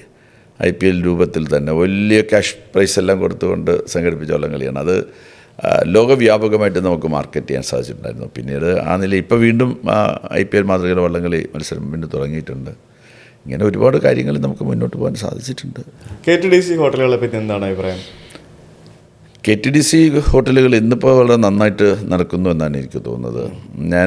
ക്വാളിറ്റി കുറച്ച് മോശമാണ് പല സ്ഥലത്തും അല്ലേ, കോംപ്രമൈസ് ചെയ്യുന്നുണ്ട്. പക്ഷെ എന്നാലും കുഴപ്പമില്ല. പക്ഷേ KTDC യഥാർത്ഥത്തിൽ നമ്മൾ ചില ഭാവനാ സമ്പന്നന്മാരായിട്ടുള്ള ഉദ്യോഗസ്ഥന്മാർ വന്നാൽ നമുക്ക് നമ്മുടെ ഇത്തരം ഇൻഡസ്ട്രിയെ നമുക്ക് നന്നായി കൊണ്ടുപോകാൻ കഴിയുമെന്നുള്ളതിന് KTDC ഒരു ഉദാഹരണമാണ്. എനിക്ക് പേഴ്സണലി കുറേ പേര് അറിയാം കേട്ടോ KTDC. എനിക്കറിയാം ഭയങ്കര ഐഡിയ ഉള്ളതും നല്ല KTDCയിൽ നല്ല നല്ല കാര്യങ്ങൾ അവിടെ ചെയ്യണം എന്നുള്ള ആശയമുള്ളവരും അവർ തന്നെ ഇനിഷ്യേറ്റീവ് എടുത്ത് ഓരോ കാര്യങ്ങൾ നിർബന്ധിച്ച് ലൈക്ക് പൂളുകൾ പണിയുക, സ്വിമ്മിംഗ് പൂൾ പണിയുക പുതിയതായിട്ട്, അങ്ങനെ ഒത്തിരി സംഭവം ചെയ്യുന്ന ആൾക്കാരൊക്കെ എനിക്കറിയാം. ഇപ്പോൾ തെലങ്കാനയിലെ മുഖ്യമന്ത്രിയുടെ അഡീഷണൽ പ്രൈവറ്റ് സെക്രട്ടറി ആയിട്ട് പ്രവർത്തിക്കുന്ന തേജ എന്ന് പറയുന്നൊരു IAS ഓഫീസർ, ചെറുപ്പക്കാരനാണ്. അദ്ദേഹം കുറച്ച് ദിവസം KTDCയുടെ മാനേജിംഗ് ഡയറക്ടറായിട്ട് പ്രവർത്തി കുറച്ച് നാളെ ഉണ്ടായിരുന്നു. അത് കഴിഞ്ഞ് അദ്ദേഹത്തെ ടൂറിസം ഡയറക്ടറാക്കി KTDCയുടെ ചുമതലയും അന്ന് കൊടുത്തായിരുന്നു. ഒരു ദിവസം അദ്ദേഹം എന്നോട് വന്നാണ് പറഞ്ഞു, സാർ ഈ KTDCയുടെ വരുമാനം വർദ്ധിക്കണമെന്നുണ്ടെങ്കിൽ KTDCയുടെ സ്ഥാപനങ്ങളെല്ലാം നിൽക്കുന്നത് പ്രധാനപ്പെട്ട തെരുവിൻ്റെ അടുത്ത് തന്നെയാണ്. എന്നുവെച്ചാൽ ദേശീയപാതയുടെ സൈഡിൽ തന്നെയാണ് മിക്കവാറും കണ്ണൂർ വരെയുള്ള എല്ലാ KTDC സ്ഥാപനങ്ങളും നിൽക്കുന്നത്, പാറശാലയും തുടങ്ങിയാൽ. പിന്നെ ഉള്ളത് പ്രൈം ലൊക്കേഷൻസിൽ തന്നെയാണ്. പക്ഷേ സാർ അവരാരും തന്നെ വാഹനങ്ങൾ ഇവിടെ നിർത്തി ഇങ്ങനെ പിന്നെ ആളുകൾ ഇവിടെ ഇറങ്ങുന്നില്ല, നമ്മുടെ ഭക്ഷണം കഴിക്കുന്നില്ല. അതിന് ഞാൻ അന്വേഷിച്ചപ്പോൾ എനിക്ക് മനസ്സിലായ ഒരു കാര്യമുണ്ട്. സാർ അനുവദിക്കുകയാണെന്നുണ്ടെങ്കിൽ ഒറ്റ ദിവസം കൊണ്ട് നമ്മുടെ വരുമാനം 4 ഇരട്ടി ഞാൻ വർദ്ധിപ്പിക്കാമെന്ന് പറഞ്ഞു. അപ്പം ഞാൻ എന്താ കാര്യം, സർക്കാരിൻ്റെ അനുവാദമൊന്നും ചോദിച്ചാൽ കിട്ടുകയില്ല. നമുക്ക് KTDC ഹോട്ടലുകളുടെ മുന്നിൽ ഉള്ള മതിൽ പൊളിക്കണം. ഒറ്റ ദിവസം കൊണ്ട് ഞാൻ എല്ലാ മതിലും പൊളിക്കാം. പിറ്റേ ദിവസം വാഹനം ഇതിനകത്ത് കയറുന്നില്ല. ഇതിനകത്ത് കയറണമെന്നുണ്ടെങ്കിൽ ഇടുങ്ങിയ ഒരു പിന്നെ വലിയ ബസ്സല്ലേ വരുന്നത്. ആ ബസ് ഒരിക്കലും പിന്നെ പുറത്ത് നിർത്തിയിട്ട് ആളെ ഇങ്ങനെ കെട്ടില്ല. അവർക്ക് അതിനകത്തോട്ട് കയറാൻ വേണ്ടിയിട്ടുള്ള ആക്സസ് ഉണ്ടാവേണ്ടേ? ആക്സസ് ഇല്ല, ചെറിയ ഗേറ്റാണ്. ആ ഗേറ്റിലൂടെ ബസ്സൊക്കെ എടുത്ത് വളച്ചും തിരിച്ചൊക്കെ എടുക്കാമെന്ന് പറഞ്ഞാൽ ഭയങ്കര പ്രയാസമാണ്. യഥാർത്ഥത്തിൽ ഒരു രാത്രി കൊണ്ട് കേരളത്തിൻ്റെ അങ്ങോളം ഇങ്ങോളമുള്ള KTDCയുടെ ഹോട്ടലുകളുടെ മുന്നിലുണ്ടായിരുന്ന മതിലുകൾ പൊളിച്ചു മാറ്റി. വളരെ മനോഹരമായിട്ട് പൊളിച്ചു മാറ്റിയതിൻ്റെ ഭാഗമായിട്ട് KTDCയുടെ വരുമാനം. കാര്യം വാഹനങ്ങൾ അവിടെ നിർത്താൻ തുടങ്ങി, അകത്തോട്ട് കയറ്റിയിടാൻ തുടങ്ങി. തുറന്ന് കിടക്കുന്നു എന്നുള്ളത് മാത്രമേ ഉള്ളൂ, വേറെ പ്രശ്നമൊന്നുമില്ല. അവിടെ വാച്ച്മാനുണ്ട്, എല്ലാവരും ഉണ്ട്. അവിടെ ഒരു മതിൽ കൊണ്ട് മറച്ചില്ല. മതിലെടുത്ത് കളഞ്ഞപ്പോഴേക്ക് വരുമാനം 4 ഇരട്ടി വർദ്ധിച്ചു, പിന്നെ 10 ഇരട്ടി വർദ്ധിച്ചു. KTDC ലാഭകരമായത് അത്തരം ചില തീരുമാനം മാത്രമാണെന്ന് ഞാൻ പറയുകയല്ല, അത്തരം തീരുമാനങ്ങളിലൂടെ വളരെ ലാഭകരമായിക്കൊണ്ട് ഞാൻ കൃഷ്ണതേജ എന്ന് പറയുന്ന ചെറുപ്പക്കാരൻ എപ്പോഴും ഞാൻ ഓർക്കും. അങ്ങനെയുള്ള IASകാരനാണെന്നുണ്ടെങ്കിലും അതിനകത്ത് കുറച്ച് റിസ്ക് ഉണ്ട്. അപ്പോൾ മിനിസ്റ്റർ എന്നുള്ള നിലയിൽ ആ റിസ്ക് ഞാൻ ഏറ്റെടുത്തു എന്ന് അയാൾക്ക് തോന്നിയത് കൊണ്ടാണ് പിന്നെ ഒരു അനുവാദവും വാങ്ങാതെ, സർക്കാരിൻ്റെ അനുവാദവും വാങ്ങാതെ കെട്ടിയിരുന്ന മതിലുകളെല്ലാം പൊളിക്കാനായിട്ട് അദ്ദേഹം തയ്യാറായത്. KTDCക്ക് ഇപ്പോഴും പല സ്ഥലങ്ങളിലും നല്ല നല്ല ഇതുണ്ട്, മനോഹരമായല്ലോ. കുറ്റാലം അവിടെയൊക്കെ ഒന്നും ചെയ്യാണ്ട് വെറുതെ ഇട്ടിരിക്കുക. അല്ല, ഇവിടെ ഇപ്പോൾ നമ്മുടെ കോട്ടയം ജില്ലയിലെ പ്രധാനപ്പെട്ട ടൂറിസം കേന്ദ്രം ഉണ്ടല്ലോ, കുമരകത്ത് KTDCയുടെ ഒരു ഹോട്ടൽ ഉണ്ടായിരുന്നു. അടിപൊളി എന്ന് പറഞ്ഞാൽ നിങ്ങൾ പോയി. ഇപ്പം പോകണം. നിങ്ങൾ എത്ര വർഷത്തിന് മുമ്പായിരുന്നു പോയിട്ടുള്ളത്? 2 വർഷം മുമ്പായില്ലേ? Yes, okay. എങ്കിലും ഈ പുതിയ സാധനത്തിലാണ്. അത് നവീകരിച്ചത് ഞാൻ ഈ തേജ MD ആയിരുന്ന സന്ദർഭത്തിലാണ്. ഹോട്ടലുകളിൽ ഞാൻ താമസിച്ചിട്ടുണ്ട്. ഞാൻ താമസിച്ചുള്ള എനിക്ക് ഏറ്റവും ഇഷ്ടപ്പെട്ടൊരു സ്ഥലം അതാണ്. പിന്നെ നമ്മുടെ ലേക്ക് പാലസ്, തേക്കടി ലേക്ക് പാലസ്, അതൊരു പ്രത്യേക ഫീലാണത്. പിന്നെ മൂന്നാറിലെയും KTDCയുടെ പ്രോപ്പർട്ടി നല്ലതാണ്. അങ്ങനെ KTDCയുടെ ഈ പ്രൈം സ്ഥലത്തെ പ്രോപ്പർട്ടികളെല്ലാം പൊതുവേ നല്ലതാണ്. ഇപ്പം മുഴുപ്പിലങ്ങാട് തുടങ്ങി. മുഴുപ്പിലങ്ങാടും എൻ്റെ പീരീഡിലാണ് ആരംഭിച്ചത്. മുഴുപ്പിലങ്ങാട് അതെ, ഇപ്പോൾ ഉദ്ഘാടനം കഴിഞ്ഞു എന്നുള്ളത് മാത്രമേ ഉള്ളൂ. ഞാനാണ് അതിന് തുടക്കമിട്ടത്. വലിയ 30-35 കോടിയുടെ വലിയൊരു പ്രോജക്റ്റായിരുന്നു മുഴുപ്പിലങ്ങാട്. പിന്നെ അവിടെ ഒരു ബീച്ച് സമീപകാലത്തല്ല, അതും എൻ്റെ പീരീഡിൽ തന്നെ. മുഖ്യമന്ത്രിയുടെ മണ്ഡലമാണല്ലോ, ധർമ്മടത്താണ് ആ ബീച്ച് നമ്മൾ ആരംഭിച്ചത്. അതിൻ്റെ പ്രവർത്തനങ്ങൾ തുടങ്ങിയതും അതിന് വേണ്ടിയിട്ടുള്ള ASം TSം കൊടുത്ത് വർക്കൊക്കെ സ്റ്റാർട്ട് ചെയ്തിട്ടാൻ വരില്ല. എനിക്ക് വലിയ അഭിമാനമുള്ളൊരു കാര്യമാണ് അതൊക്കെ. ഓക്കെ, ഞാൻ കഴക്കൂട്ടം മണ്ഡലത്തെ പറ്റി ചോദിച്ചു. പൊതുവെയുള്ള ഇപ്പോഴത്തെ ഈ ഒരു രാഷ്ട്രീയ സാഹചര്യത്തിൽ ഈ ഒരു തെരഞ്ഞെടുപ്പിൽ എല്ലാവരും അതിശക്തമായിട്ട് പറയുന്നുണ്ട് വൻഭൂരിപക്ഷത്തോടുകൂടി LDF 3ാം തവണയും തിരിച്ചു വരുമെന്നുള്ളത്. താങ്കളും അങ്ങനെ തന്നെയായിരിക്കും വിചാരിക്കുന്നത്. അതുകൊണ്ട് ഞാൻ എന്ത് വിചാരിക്കുന്നു എന്ന് ഞാൻ ചോദിക്കുന്നില്ല. അങ്ങനെ LDF അധികാരത്തിൽ വരികയും താങ്കൾക്ക് വീണ്ടും ടൂറിസം വകുപ്പ് ലഭിക്കുകയും ചെയ്തു കഴിഞ്ഞാൽ ആദ്യം നടപ്പിലാക്കാൻ ഉദ്ദേശിക്കുന്ന പദ്ധതികൾ എന്തൊക്കെയായിരിക്കും? അത് കേവലം സാങ്കല്പികമായിട്ടുള്ള ചോദിക്കാലോ, സങ്കല്പിക്കാലോ, ചോദിക്കാലോ. അതൊരു സാങ്കല്പിക ചോദ്യം മാത്രമാണ്. അല്ല, നമ്മുടെ നിശ്ചയമായിട്ടും ഞാൻ നേരത്തെ പറഞ്ഞൊരു കാര്യമുണ്ട്. നമ്മുടെ സ്റ്റേറ്റിൻ്റെ ഭാവി വികസനം എന്ന് പറയുന്നത്, അല്ലെങ്കിൽ ഭാവി എന്ന് പറയുന്നത് IT യും ടൂറിസവുമാണ്. അത് ടൂറിസത്തിന് ലോകത്തിൻ്റെ എല്ലാ നല്ല മാതൃകകളും നമ്മുടെ കേരളം സ്വീകരിക്കേണ്ടതായിട്ടുണ്ട്. ഇപ്പോൾ എൻ്റെ വീട്ടിൽ എനിക്കറിയാം ബാരിയർ ഫ്രീ ടൂറിസം നമ്മുടെ ഒരു പ്രോജക്റ്റായിരുന്നു. എന്നുവെച്ചാൽ അംഗവൈകല്യമുള്ള അല്ലെന്നുണ്ടെങ്കിൽ ഭിന്നശേഷിക്കാരായിട്ടുള്ള ആളുകൾക്ക് ടൂറിസം കേന്ദ്രങ്ങളെ പ്രാപ്തമാക്കുക. ഞാൻ അന്ന് കൊണ്ടുവന്നൊരു നിയമം എന്ന് പറയുന്നത്, ഈ ഒരു ടൂറിസം ഡെസ്റ്റിനേഷന് നമ്മൾ അനുമതി കൊടുക്കണമെങ്കിൽ അത് ബാരിയർ ഫ്രീ ആയിരിക്കണം എന്നുള്ളതാണ്. അല്ലെങ്കിൽ വീൽ ചെയർ ഫ്രണ്ട്ലി ആയിരിക്കണം. വീൽ ചെയർ ഫ്രണ്ട്ലി, അങ്ങനെയുള്ളതിന് മാത്രമേ അനുമതി കൊടുക്കുള്ളൂ എന്ന് പറഞ്ഞാൽ. അപ്പോൾ ആ രൂപത്തിൽ ലോകത്തിൻ്റെ പല ഭാഗത്തു നിന്നും പുതിയ ആശയങ്ങളും പുതിയ കാര്യങ്ങളൊക്കെ വരുന്നുണ്ട്. നമുക്ക് സ്വീകരിക്കാൻ കഴിയുന്ന എല്ലാ നല്ല ആശയങ്ങളെയും നമുക്ക് സ്വീകരിച്ച് ടൂറിസത്തിന് ഒരു ഉണർവും പുതിയ ഉന്മേഷമൊക്കെ കൊടുക്കാനായിട്ട് സാധിക്കണം. അത് ഒരുപാട് പദ്ധതികൾ മനസ്സിനകത്തുണ്ട്. എല്ലാം അന്ന് കുറേയൊക്കെ നടപ്പിലാക്കാനായിട്ട് ശ്രമിച്ചിട്ടുണ്ട്. 5 വർഷം ഞാൻ ഈ പറഞ്ഞ പ്രതിസന്ധികളുടെ പീരീഡ് ഉണ്ടായിരുന്നു. പക്ഷേ ഏറ്റവും പ്രധാനം എന്ന് പറയുന്ന ഇൻഡസ്ട്രിയെ വിശ്വാസത്തിലെടുക്കുക എന്നുള്ളതാണ്. നമ്മൾ യഥാർത്ഥത്തിൽ നമുക്ക് ഒരുപാട് അറിവുണ്ട് എന്ന് നമ്മൾ കരുതിയിട്ട് കാര്യമൊന്നുമില്ല. യഥാർത്ഥത്തിൽ 25, 30, 50, 60 വർഷക്കാലമായിട്ട് ഈ ടൂറിസം ഇൻഡസ്ട്രിയുടെ തുടക്കം മുതൽ അതിൻ്റെ വളർച്ചയുടെ എല്ലാ ഘട്ടങ്ങളും കണ്ട് അതിൻ്റെ കയറ്റും ഇറക്കമൊക്കെ മനസ്സിലാക്കിയിട്ടുള്ള ടൂറിസം ഇൻഡസ്ട്രി പ്രവർത്തിക്കുന്ന എല്ലാ ആളുകളുണ്ട്. അവരെ വിശ്വാസത്തിൽ എടുത്ത് മാത്രമേ മുന്നോട്ട് പോകാൻ പറ്റുള്ളൂ. സത്യം നമ്മൾ ഫെസിലിറ്റേറ്റർ മാത്രമാണ് ഗവൺമെൻറ് ഇൻഡസ്ട്രി വലിയ മുതൽ മുടക്കൊന്നുമില്ല. നമ്മൾ മുതൽ മുടക്കുന്നത് ഈ രൂപത്തിലൊക്കെയുള്ള ചില ടൂറിസം സെൻറ്റേഴ്സൊക്കെ ഡെവലപ്പ് ചെയ്യുന്നതിന് വേണ്ടിയിട്ട് മുതൽ മുടക്കുന്നു. ഗവൺമെൻറ്റിൻ്റെ നോംസ് ഈസി ആക്കാൻ പറ്റും കുറച്ചും കൂടെ. ഇപ്പോൾ ഈ വലിയ ബുദ്ധിമുട്ടൊന്നും യഥാർത്ഥത്തിലില്ല. പക്ഷേ പണ്ട് ഒരു ഹോം സ്റ്റേ രജിസ്റ്റർ ചെയ്യണമെന്നുണ്ടെങ്കിൽ പോലും ഭയങ്കര ബുദ്ധിമുട്ടാണ്. അതൊക്കെ സിംപ്ലിഫൈ ചെയ്തു. ഇപ്പോൾ അതെല്ലാം സിംപ്ലിഫൈ ചെയ്തിട്ടുണ്ട്. ഹോം സ്റ്റേക്ക് ഇപ്പോൾ യാതൊരു തരത്തിലുള്ള വിഷമമില്ലാതെ ഹോം സ്റ്റേക്ക് രജിസ്റ്റർ ചെയ്യാം. അത് പറഞ്ഞപ്പോഴാണ് എനിക്ക് ടൂറിസം മേഖല ഭയങ്കര ഇഷ്ടമാണ് കേട്ടോ. ഞാൻ എറണാകുളത്ത് ഞാനൊരു പൂൾ വില്ല, ഒരു പ്രൈവറ്റ് പൂൾ വില്ല അതിൻ്റെ ഒരു നിർമ്മാണത്തിലാണ് ഇപ്പോൾ. എനിക്ക് നമ്മൾ ബാലിയിലൊക്കെ ഉള്ളതുപോലെ, ഇന്തോനേഷ്യയിലെ ബാലിയിലൊക്കെ ഉള്ളതുപോലെ അവിടെ ഈ പൂൾ വില്ലകൾ ഭയങ്കര പോപ്പുലറാണ്. ഒരു ഇന്തോനേഷ്യൻ ബാലി സ്റ്റൈലിലുള്ള ഒരു പൂൾ വില്ല ഞാൻ എറണാകുളത്ത് ഇപ്പം നിർമ്മിച്ചുകൊണ്ടിരിക്കുകയാണ്. ഞാൻ ഒരു പഴയ വീടെടുത്തിട്ട് റിനോവേറ്റ് ചെയ്ത് ചെയ്യാണ്. ഒരു 3 ബെഡ്റൂം ഉള്ളൊരു വീട്. അത് അതിൽ ആളുകൾക്ക് താമസിക്കാനുള്ള സൗകര്യം കൊടുക്കുക എന്നുള്ള ഒരു സർവീസ് അപ്പാർട്ട്മെൻറ്റ് പോലെ ഒരു പ്രൈവറ്റ് ആയിട്ടുള്ളത് ചെയ്തുകൊണ്ടിരിക്കുകയാണ്. എൻ്റെ പണി തീരാറായി, അടുത്ത മാസം തുടങ്ങണമെന്നാണ് ആഗ്രഹം. അപ്പോൾ എനിക്കും ഈ ടൂറിസം, അത് ഈ ഹോസ്പിറ്റാലിറ്റി ഇൻഡസ്ട്രി ഭയങ്കര ഇഷ്ടമാണ്. ഈ ടൂറിസം എന്ന് പറയുമ്പോഴത്തേക്കും അതിൻ്റെ ഏറ്റവും വലിയൊരു മേജർ പോർഷൻ ഹോസ്പിറ്റാലിറ്റി എന്ന് പറയുന്നത്. കാരണം ഹോസ്പിറ്റാലിറ്റി ഇല്ലെങ്കിൽ പിന്നെ ടൂറിസം ഇല്ല. അവരാണല്ലോ അതിൻ്റെ ഏറ്റവും വലിയൊരു സപ്പോർട്ട് എന്ന് പറയുന്നത്. അപ്പോൾ എനിക്ക് ഹോസ്പിറ്റാലിറ്റി ഭയങ്കര ഇഷ്ടമുള്ളൊരു മേഖലയാണ്. അപ്പോൾ എനിക്കത് ചെയ്യണം എന്നുള്ള ഭയങ്കര ആഗ്രഹം ഉണ്ടായിരുന്നു. ഞാനപ്പോൾ അതുമായിട്ട് ബന്ധപ്പെട്ട് ഞാനിങ്ങനെ കുറേ കാര്യങ്ങളും ചെയ്യുകയും പഠിക്കുകയും കുറേ കാര്യങ്ങൾ നോക്കുകയും ചെയ്യുമ്പോഴാണ് എനിക്ക് മനസ്സിലായത് പണ്ടത്തെ അപേക്ഷിച്ചിട്ട് ഈ പല നിയമങ്ങളെല്ലാം തന്നെ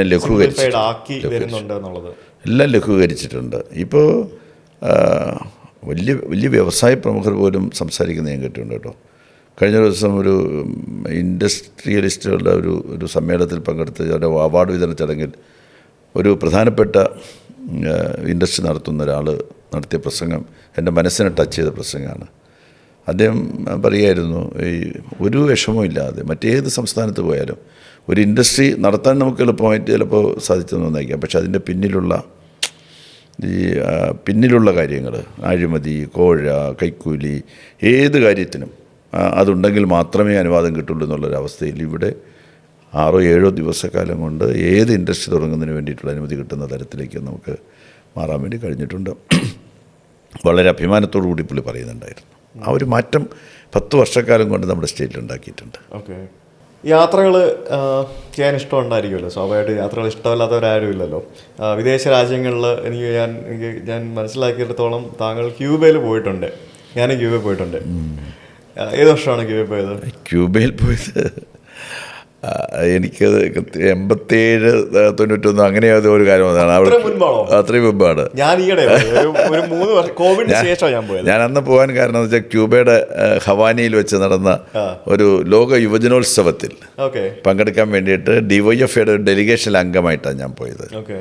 2 ലോക യുവജനോത്സവങ്ങളിൽ ഞാൻ പങ്കെടുത്തിട്ടുണ്ട്. അതിലൊന്ന് ഈ ഹവാനിയിൽ നടന്ന യുവജനോത്സവമായിരുന്നു. അതൊരു ഭയങ്കര എന്താ പറയുക, ഇപ്പോൾ ആലോചിച്ചാലും ഭയങ്കര അനുഭൂതി മനസ്സിനകത്ത് നിറയുന്നതാണ്. ക്യൂബ യഥാർത്ഥത്തിൽ കേരളം പോലെ തന്നെയാണ് കേട്ടോ. ക്യൂബക്കാരായിട്ടുള്ള ആളുകളും മലയാളികളെ പോലെയാണ്. വിശേഷിച്ച് ക്യൂബൻ സ്ത്രീകൾ, പെൺകുട്ടികൾ, അവരെല്ലാം മലയാളികളെ പോലെയാണ്. ഒരു എന്തോ ഒരു ഭയങ്കരമായ ടച്ച് ഉണ്ട് നമ്മൾ മലയാളവുമായിട്ട്. വികസനത്തിന്റെ കാര്യത്തിൽ കേരളം തന്നെയാണ് നല്ലത്. അത് ക്യൂബയിലേക്കാണ് നിശ്ചയമായിട്ട്. അതിപ്പോഴും പറയില്ല. സാർ 80-ലല്ലേ പോയത്? ഞാൻ 2 വർഷം മുമ്പാണ് പോയത്. 2 വർഷം മുമ്പും എനിക്ക് പോയപ്പോൾ തോന്നിയത് 80-കളിലെ കേരളമായിട്ടാണ്. അതെ, അതിന് 2 കാരണങ്ങളുണ്ട്. ക്യൂബ എത്രയോ വർഷക്കാലമായിട്ട് അമേരിക്കയുടെ ഈ എന്താ പറയുക, അമേരിക്കയുടെ വളഞ്ഞ് വെക്കലിനകത്ത് കിടക്കുകയാണ്. ഇനിയിപ്പോൾ ക്യൂബയെ കൈകാര്യം ചെയ്യുമെന്ന ട്രംപ് ഇപ്പോൾ പറഞ്ഞിരിക്കുന്നത്. എനിക്ക് ക്യൂബയുടെ വലിയൊരു സ്റ്റേറ്റ്മെൻറ്റ് ഞാൻ കണ്ടു. അതായത് മറ്റേ ക്യൂബയിലെ ഹവാനയിൽ അമേരിക്കൻ എംബസി ഉണ്ട്. അമേരിക്കൻ എംബസിയിൽ അവർ ജനറേറ്റർ റൺ ചെയ്യുന്നതിന് വേണ്ടി എന്തോ 2-3 ബാരൽ ഡീസൽ ഇറക്കാനായിട്ട് പോയപ്പോൾ അമേരിക്കയുടെ ഇവർ ക്യൂബൻ സർക്കാർ അതിന് അനുമതി നിഷേധിച്ചത് എന്ന് പറഞ്ഞൊരു വാർത്ത ഞാൻ കാണാം. കൊള്ളാമല്ലോ, അങ്ങനെയൊക്കെ പറയാൻ പറ്റുമല്ലേ? എനിക്ക് ഇഷ്ടപ്പെട്ടു അങ്ങനെയൊക്കെ പറഞ്ഞു കണ്ടപ്പോഴത്തേക്കും. ലൈക്ക് എന്തായാലും കഷ്ടമുണ്ട്. വളരെ വർഷങ്ങളായിട്ട് എല്ലാ തരത്തിലുള്ള എന്ന് വെച്ചാൽ അമേരിക്ക ക്യൂബയുടെ മേൽ പ്രതിരോധം ഏർപ്പെടുത്തുന്നത് മാത്രമല്ല, അമേരിക്കയുമായിട്ട് വ്യാപാര വാണിജ്യ ബന്ധങ്ങൾ ഏർപ്പെടുന്ന രാഷ്ട്രങ്ങളും ക്യൂബയുടെ മേൽ പ്രതിരോധം ഏർപ്പെടുത്തണമെന്നാണ് അമേരിക്ക ശ്രമിക്കുന്നത്. ഇത്രയൊക്കെ ഉണ്ടെങ്കിലും അവർ നല്ല രീതിയിൽ ടൂറിസം ചെയ്യുന്നുണ്ട് ഭയങ്കരമായിട്ട്. അത് തന്നെയാണ് അവിടെ പ്രധാന വരുമാനം. കരിമ്പും പിന്നെ പുകയിലയും ഈ ടൂറിസവും ഭയങ്കരമായിട്ട് അവർ ചെയ്യുന്നുണ്ട്. കാരണം ഞാനവിടെ പോയ സമയത്ത് എന്നെ കൊണ്ടുപോയത് ഇവിടെ ഒരു തമിഴ്നാട് ആസ്ഥാനമായിട്ടുള്ള ഒരു ഗ്രൂപ്പ്, ഒരു തമിഴ് ആൾക്കാരാണ്, പക്ഷെ അവർ UK സെറ്റിൽഡ് ആയിട്ടുള്ള ആൾക്കാരാണ്. അപ്പോൾ അവർക്കവിടെ അവിടുത്തെ ക്യൂബൻ സർക്കാരായിട്ട് ചേർന്ന് ഒരു 10-15 റിസോർട്ടുകൾ അവർക്ക് അവിടെ ഉണ്ട് നടത്തുന്നത്. അവരുടെ പ്രൊമോഷന്റെ ഭാഗമായിട്ട് ഇന്ത്യയിൽ നിന്നൊരു 70ഓളം വരുന്ന ട്രാവൽ ഏജൻസ് അടക്കമുള്ള കുറച്ച് ആൾക്കാരെ കൊണ്ടുപോകുന്ന കൂടുതൽ എന്നെയും കൊണ്ട് ഈ ഒരു 15 ദിവസം അവിടെ ഉണ്ടായിരുന്നു. അത് ശരി. എനിക്ക് അവിടുത്തെ ഏറ്റവും നല്ല ഒരു അനുഭവം എന്ന് പറയുന്നത് ഫിദലിനെ കണ്ടു എന്നുള്ളതാണ്. ഫിദലിന്റെ പ്രസംഗം കേട്ടു എന്നുള്ളതാണ്. മനസ്സിലായില്ലേ? ഞാൻ വന്നപ്പോൾ ചെഗുവേരയുടെ പടമുള്ള നോട്ടൊക്കെ കൊണ്ടുവന്നു. ഫിദലിനെ കാത്ത് 10 മണിക്കൂറോളം നമ്മൾ കാത്തിരുന്നു എന്നുള്ളതാണ്. എന്നുവെച്ചാൽ അമേരിക്കയുടെ CA ചാര സംഘടനയുടെ ഏത് സമയത്തെയും ആക്രമണത്തെ പ്രതീക്ഷിക്കുന്ന ഒരാളാണ് ഫിദൽ. അതുകൊണ്ട് ഫിദൽ ഏതെങ്കിലും ഒരു പരിപാടി പങ്കെടുക്കുക എന്ന് പറഞ്ഞാൽ ഒരു പർട്ടിക്കുലർ ടൈം പറഞ്ഞൊന്നുമല്ല പങ്കെടുക്കുക. അപ്പോൾ ആളുകൾ കാത്തിരിക്കും, ഏതെങ്കിലും ഒരു സമയത്ത് വന്ന് സംസാരിച്ചിട്ട് പോകും. അങ്ങനെ അദ്ദേഹത്തെ കാത്ത് ഒരു വലിയ ഹാളിനകത്ത് കുറേ മണിക്കൂറുകൾ ചെലവഴിച്ച് അവസാനമായി അടുത്ത് കണ്ട് അങ്ങനെ നിങ്ങൾക്ക് ഒരു കമ്മ്യൂണിസ്റ്റുകാരെന്നുള്ള രീതിയിൽ അവിടെയൊക്കെ പോകുമ്പോൾ ഇങ്ങനെയൊക്കെയുള്ള സംഭവങ്ങൾ ആൾക്കാരെ കാണുമ്പോഴും ഭയങ്കര ഒരു ഫീൽ ചെയ്യും. താങ്കൾ സഹകരണ മന്ത്രി ആയിരിക്കുന്ന സമയത്തല്ലേ കേരള ബാങ്ക് എന്ന് പറയുന്ന ഒരു സംഭവമായിട്ട്? അതെ, സഹകരണ മന്ത്രിയായിരിക്കുന്ന കാലത്താണ് കേരള ബാങ്കിൻ്റെ രൂപീകരണം നടക്കുന്നത്. അതിനെപ്പറ്റി ഒന്ന് പറയാം. കേരള ബാങ്കിനെ പറ്റി ഒന്ന് പറയാം. കേരള ബാങ്ക് എന്ന് പറയുന്ന ആശയത്തിനൊരു 5 പതിറ്റാണ്ടിൻ്റെ ഒരു പഴക്കമുണ്ട്.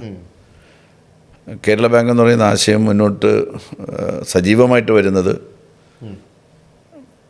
ഇന്നത്തെ കേരളത്തിൻ്റെ മുഖ്യമന്ത്രി കേരള സ്റ്റേറ്റ് കോഓപ്പറേറ്റീവ് ബാങ്കിൻ്റെ പ്രസിഡൻ്റായിട്ട് പ്രവർത്തിച്ചൊരു കാലത്താണ്. അന്ന് അത് ആശയമായിട്ട് തന്നെ അവശേഷിക്കുകയായിരുന്നു. അദ്ദേഹത്തിന് ഇങ്ങനെ കേരള ബാങ്ക് രൂപീകരിക്കണം എന്നൊക്കെ ആഗ്രഹിച്ച് അതിന് വേണ്ടിയിട്ടുള്ള ചെറിയ നീക്കങ്ങൾ നടത്താൻ അന്ന് സാധിച്ചിരുന്നുള്ളൂ. പിന്നീട് അദ്ദേഹം സഹകരണ വകുപ്പ് മന്ത്രിയായപ്പോൾ കേരള ബാങ്ക് രൂപീകരിക്കണമെന്നുള്ള ആശയം കുറച്ചുകൂടെ ഒന്ന് ജീവൻ വെച്ചു. പക്ഷേ അന്നും അത് നടപ്പിലാക്കാൻ സാധിച്ചില്ല. കാരണം എന്ന് വെച്ചാൽ ഒരു ജില്ലാ ബാങ്കുകൾ എന്ന് പറയുന്നതായിട്ടുള്ള ഒരു ഒരു ഒരു ഒരു ഘടകം അതിനുണ്ട്. 3 തട്ട് ഉണ്ട്. ഒന്ന് കേരള ബാങ്ക്, അല്ലെങ്കിൽ കേരള സ്റ്റേറ്റ് കോഓപ്പറേറ്റീവ് ബാങ്ക്, തൊട്ട് താഴെ ഡിസ്ട്രിക്ട് കോഓപ്പറേറ്റീവ് ബാങ്കുകൾ, അതിന് താഴെ പ്രാഥമിക ബാങ്കുകൾ. ഈ ഡിസ്ട്രിക്ട് കോഓപ്പറേറ്റീവ് ബാങ്കുകൾ എന്ന് പറയുന്ന അത് ഭരിക്കുന്നത് പ്രധാനപ്പെട്ട പൊളിറ്റിക്കൽ പാർട്ടീസിൻ്റെ ഒരു ജില്ലാതല ലീഡർഷിപ്പായിരിക്കും. അപ്പോൾ അവരുടെ വലിയ പ്രഷറൊക്കെ വരും. ഇത് പിരിച്ചുവിട്ടാലല്ലേ ഇതിനെ സംയോജിപ്പിച്ച് കേരള ബാങ്ക് ഉണ്ടാക്കാൻ വേണ്ടി പറ്റുള്ളൂ. അത് പിരിച്ചു വിട്ടാൽ ഒരുപാട് പേര് അതിൻ്റെ ഒരു നേതൃത്വത്തിലൊക്കെ നിന്ന് പ്രവർത്തിക്കുന്നുണ്ടല്ലോ. അങ്ങനെയുള്ള ചില പ്രശ്നങ്ങൾ വന്ന് അന്ന് നടപ്പിലാക്കാൻ സാധിച്ചില്ല. അത് യഥാർത്ഥത്തിൽ നടപ്പിലാകുന്നത് ഞാൻ സഹകരണ വകുപ്പ് കൈകാര്യം ചെയ്യാൻ തുടങ്ങിയപ്പോൾ ആ പഴയ സംഗതി, അദ്ദേഹത്തിൻ്റെ ആശയം അത് നടപ്പിലാക്കണം എന്നുള്ള ആലോചനയാണ് കേരള ബാങ്കിൻ്റെ രൂപീകരണത്തിലേക്ക് നയിച്ചത്. ഒരുപാട് തടസ്സങ്ങളുണ്ടായി. ഒരുപാട് തടസ്സങ്ങളെന്ന് പറഞ്ഞാൽ ഇതിന് റിസർവ് ബാങ്കിൻ്റെ അനുമതി, നബാർഡിൻ്റെ പിന്തുണ, ഒരുപാട് ടെക്നിക്കൽ പ്രോബ്ലംസ് ക്രിയേറ്റ് ചെയ്തു. യഥാർത്ഥത്തിൽ ഒരു പ്രശ്നമില്ല. ഇവിടുത്തെ അന്നത്തെ പ്രതിപക്ഷം കേരള ബാങ്ക് രൂപീകരിക്കാൻ സമ്മതിക്കില്ല എന്ന നില സ്വീകരിച്ചാണ്. അന്ന് പ്രതിപക്ഷ നേതാവ് കണ്ടിന്യൂസ് ആയിട്ട് കത്തെഴുതുകയായിരുന്നു കേന്ദ്ര മന്ത്രാലയത്തിനും അതുപോലെ റിസർവ് ബാങ്കിനും നബാർഡിനും ഒക്കെ തന്നെ. ഈ നബാർഡിനൊക്കെ അല്ലെങ്കിൽ റിസർവ് ബാങ്കിനെല്ലാം പ്രതിപക്ഷ നേതാവിനെ പോലുള്ള ഒരാൾ ഒരു കത്തെഴുതിയാൽ ആ കത്തിൻ്റെ മറുപടി അല്ലെങ്കിൽ ആ കത്ത് ക്ലിയർ ചെയ്യുന്നത് വരെ പിന്നെ മുന്നോട്ട് പോകാൻ പറ്റുകയില്ല. ഒരു ആക്ഷേപം ഉന്നയിച്ചാൽ നമ്മുടെ അടുത്ത് ചവിട്ടിവിട്ട് ഇടുന്ന പോലെ അവർ എടുത്തില്ല. ഒരു അയക്കുന്നയാൾ പ്രതിപക്ഷ നേതാവായതുകൊണ്ട് തന്നെ അങ്ങനെയൊക്കെ ഒരുപാട് തടസ്സങ്ങളുണ്ടായി. 10-21 കേസുകൾ ഹൈക്കോടതിയിലുണ്ടായിരുന്നു. അതിനെല്ലാം അതിജീവിച്ചുകൊണ്ടാണ് കേരള ബാങ്ക് എന്ന് പറയുന്ന ആശയത്തെ സാക്ഷാത്കരിച്ചത്. അത് എൻ്റെ ഒരു പൊളിറ്റിക്കൽ ലൈഫിലെയും വിശേഷിച്ച് കേരളത്തിൻ്റെ മുഖ്യമന്ത്രിയുടെ ഒരു 5 പതിറ്റാണ്ടിൻ്റെ സ്വപ്നത്തിൻ്റെയും മൈൽ സ്റ്റോൺ തന്നെയാണ്. ഓക്കെ, ഈ സഹകരണം ടൂറിസം എന്നുള്ള ഈ വകുപ്പുകളെക്കാട്ടി കൂടുതൽ താങ്കൾ അറിയപ്പെട്ടിരുന്ന ഒരു ദേവസ്വം മന്ത്രി എന്നുള്ള രീതിയിലാണ്. താങ്കളുടെ സമയത്ത് പല പ്രശ്നങ്ങളും പല സംഭവങ്ങളൊക്കെ നടന്നിട്ടുണ്ടെങ്കിലും എന്താണ് ശരിക്കും നമ്മൾ ഈ ടൂറിസം കൈകാര്യം ചെയ്യുന്നതും സഹകരണം കൈകാര്യം ചെയ്യുന്നതും പോലെ അത്ര എളുപ്പമാണോ ദേവസ്വം എന്ന് പറയുന്ന ഒരു വകുപ്പ് കൈകാര്യം ചെയ്യുമ്പോൾ? ദേവസ്വം മന്ത്രി എന്ന് പറയുന്നത് ആരും അറിഞ്ഞിരുന്ന ഒരു കേസായിരുന്നില്ല നമ്മുടെ കേരളത്തിൽ. ദേവസ്വം മന്ത്രിമാരാരും തന്നെ എവിടെയും ചർച്ച ചെയ്യപ്പെട്ടിട്ടില്ല. പക്ഷേ ഭാഗ്യത്തിനോ ദൗർഭാഗ്യത്തിനോ 2016-21 ദേവസ്വം മന്ത്രിയായിരുന്നു കേരളത്തിൽ ചർച്ച ചെയ്യപ്പെട്ട, അല്ലെങ്കിൽ ദേവസ്വം വകുപ്പായിരുന്നു കേരളത്തിൽ ചർച്ച ചെയ്യപ്പെടേണ്ട വൻ ചർച്ച. അക്കാലത്താണ് യുവതീ പ്രവേശനത്തെ അനുകൂലിച്ചുകൊണ്ടുള്ള സുപ്രീം കോടതിയുടെ വിധി വരുന്നത്. സുപ്രീം കോടതിയുടെ വിധിയെ അംഗീകരിച്ച് നടപ്പിലാക്കാനുള്ള ഉത്തരവാദിത്വമുള്ള സംസ്ഥാന ഗവൺമെൻറ് എന്നുള്ള നിലയിൽ സ്റ്റേറ്റ് ഗവൺമെൻറ് അതിന് അനുരോധമായിട്ട് ചില കാര്യങ്ങൾ ചെയ്തു, അല്ലെങ്കിൽ ചില തീരുമാനങ്ങളിലേക്ക് എന്ന് വെച്ചാൽ അങ്ങനെ ആരെങ്കിലും വരുമെന്നൊന്നും ഗവൺമെൻറ് കരുതിയില്ല. വന്നാൽ അവർക്ക് ആവശ്യമായിട്ടുള്ള കാര്യങ്ങൾ ചെയ്യണമല്ലോ എന്നൊക്കെ വിചാരിച്ച്. പക്ഷേ അതിനെ ഒരു രാഷ്ട്രീയ മുതലെടുപ്പിന് വേണ്ടിയിട്ട് ഉപയോഗിക്കാൻ സാധിക്കുമെന്ന് ഈ വർഗീയത ഇളക്കിവിടാൻ ശ്രമിക്കുന്ന ആളുകൾക്ക് മനസ്സിലായി. ഈ യുവതീ പ്രവേശത്തിന് വേണ്ടി വാദിച്ച ആളുകൾ, യുവതീ പ്രവേശം അനുവദിക്കണമെന്ന് പറഞ്ഞുകൊണ്ട് സുപ്രീം കോടതിയെ സമീപിച്ച ആളുകൾ, യുവതീ പ്രവേശം അനുവദിച്ചുകൊണ്ട് സുപ്രീം കോടതി വിധിയെ സ്വാഗതം ചെയ്ത ആളുകൾ, ഇവരെല്ലാവരും കൂടെ ഒരുമിച്ച് കൂടി സുപ്രീം കോടതിയുടെ വിധി നമ്മുടെ ഒരു കുറ്റം കൊണ്ട് വന്നതാണെന്നുള്ള മട്ടിൽ അതിനെ തങ്ങളുടെ രാഷ്ട്രീയ താല്പര്യത്തിന് വേണ്ടി വിനിയോഗിക്കാൻ നടത്തിയ പരിശ്രമമാണ് യുവതീ പ്രവേശവുമായി ബന്ധപ്പെട്ട് കേരളത്തിൽ അരങ്ങേറിയത്. ആ സന്ദർഭത്തിൽ വളരെ ഫലപ്രദമായിട്ട് ഇടപെടാൻ എനിക്ക് സാധിച്ചു എന്നാണ് എൻ്റെ വിശ്വാസം.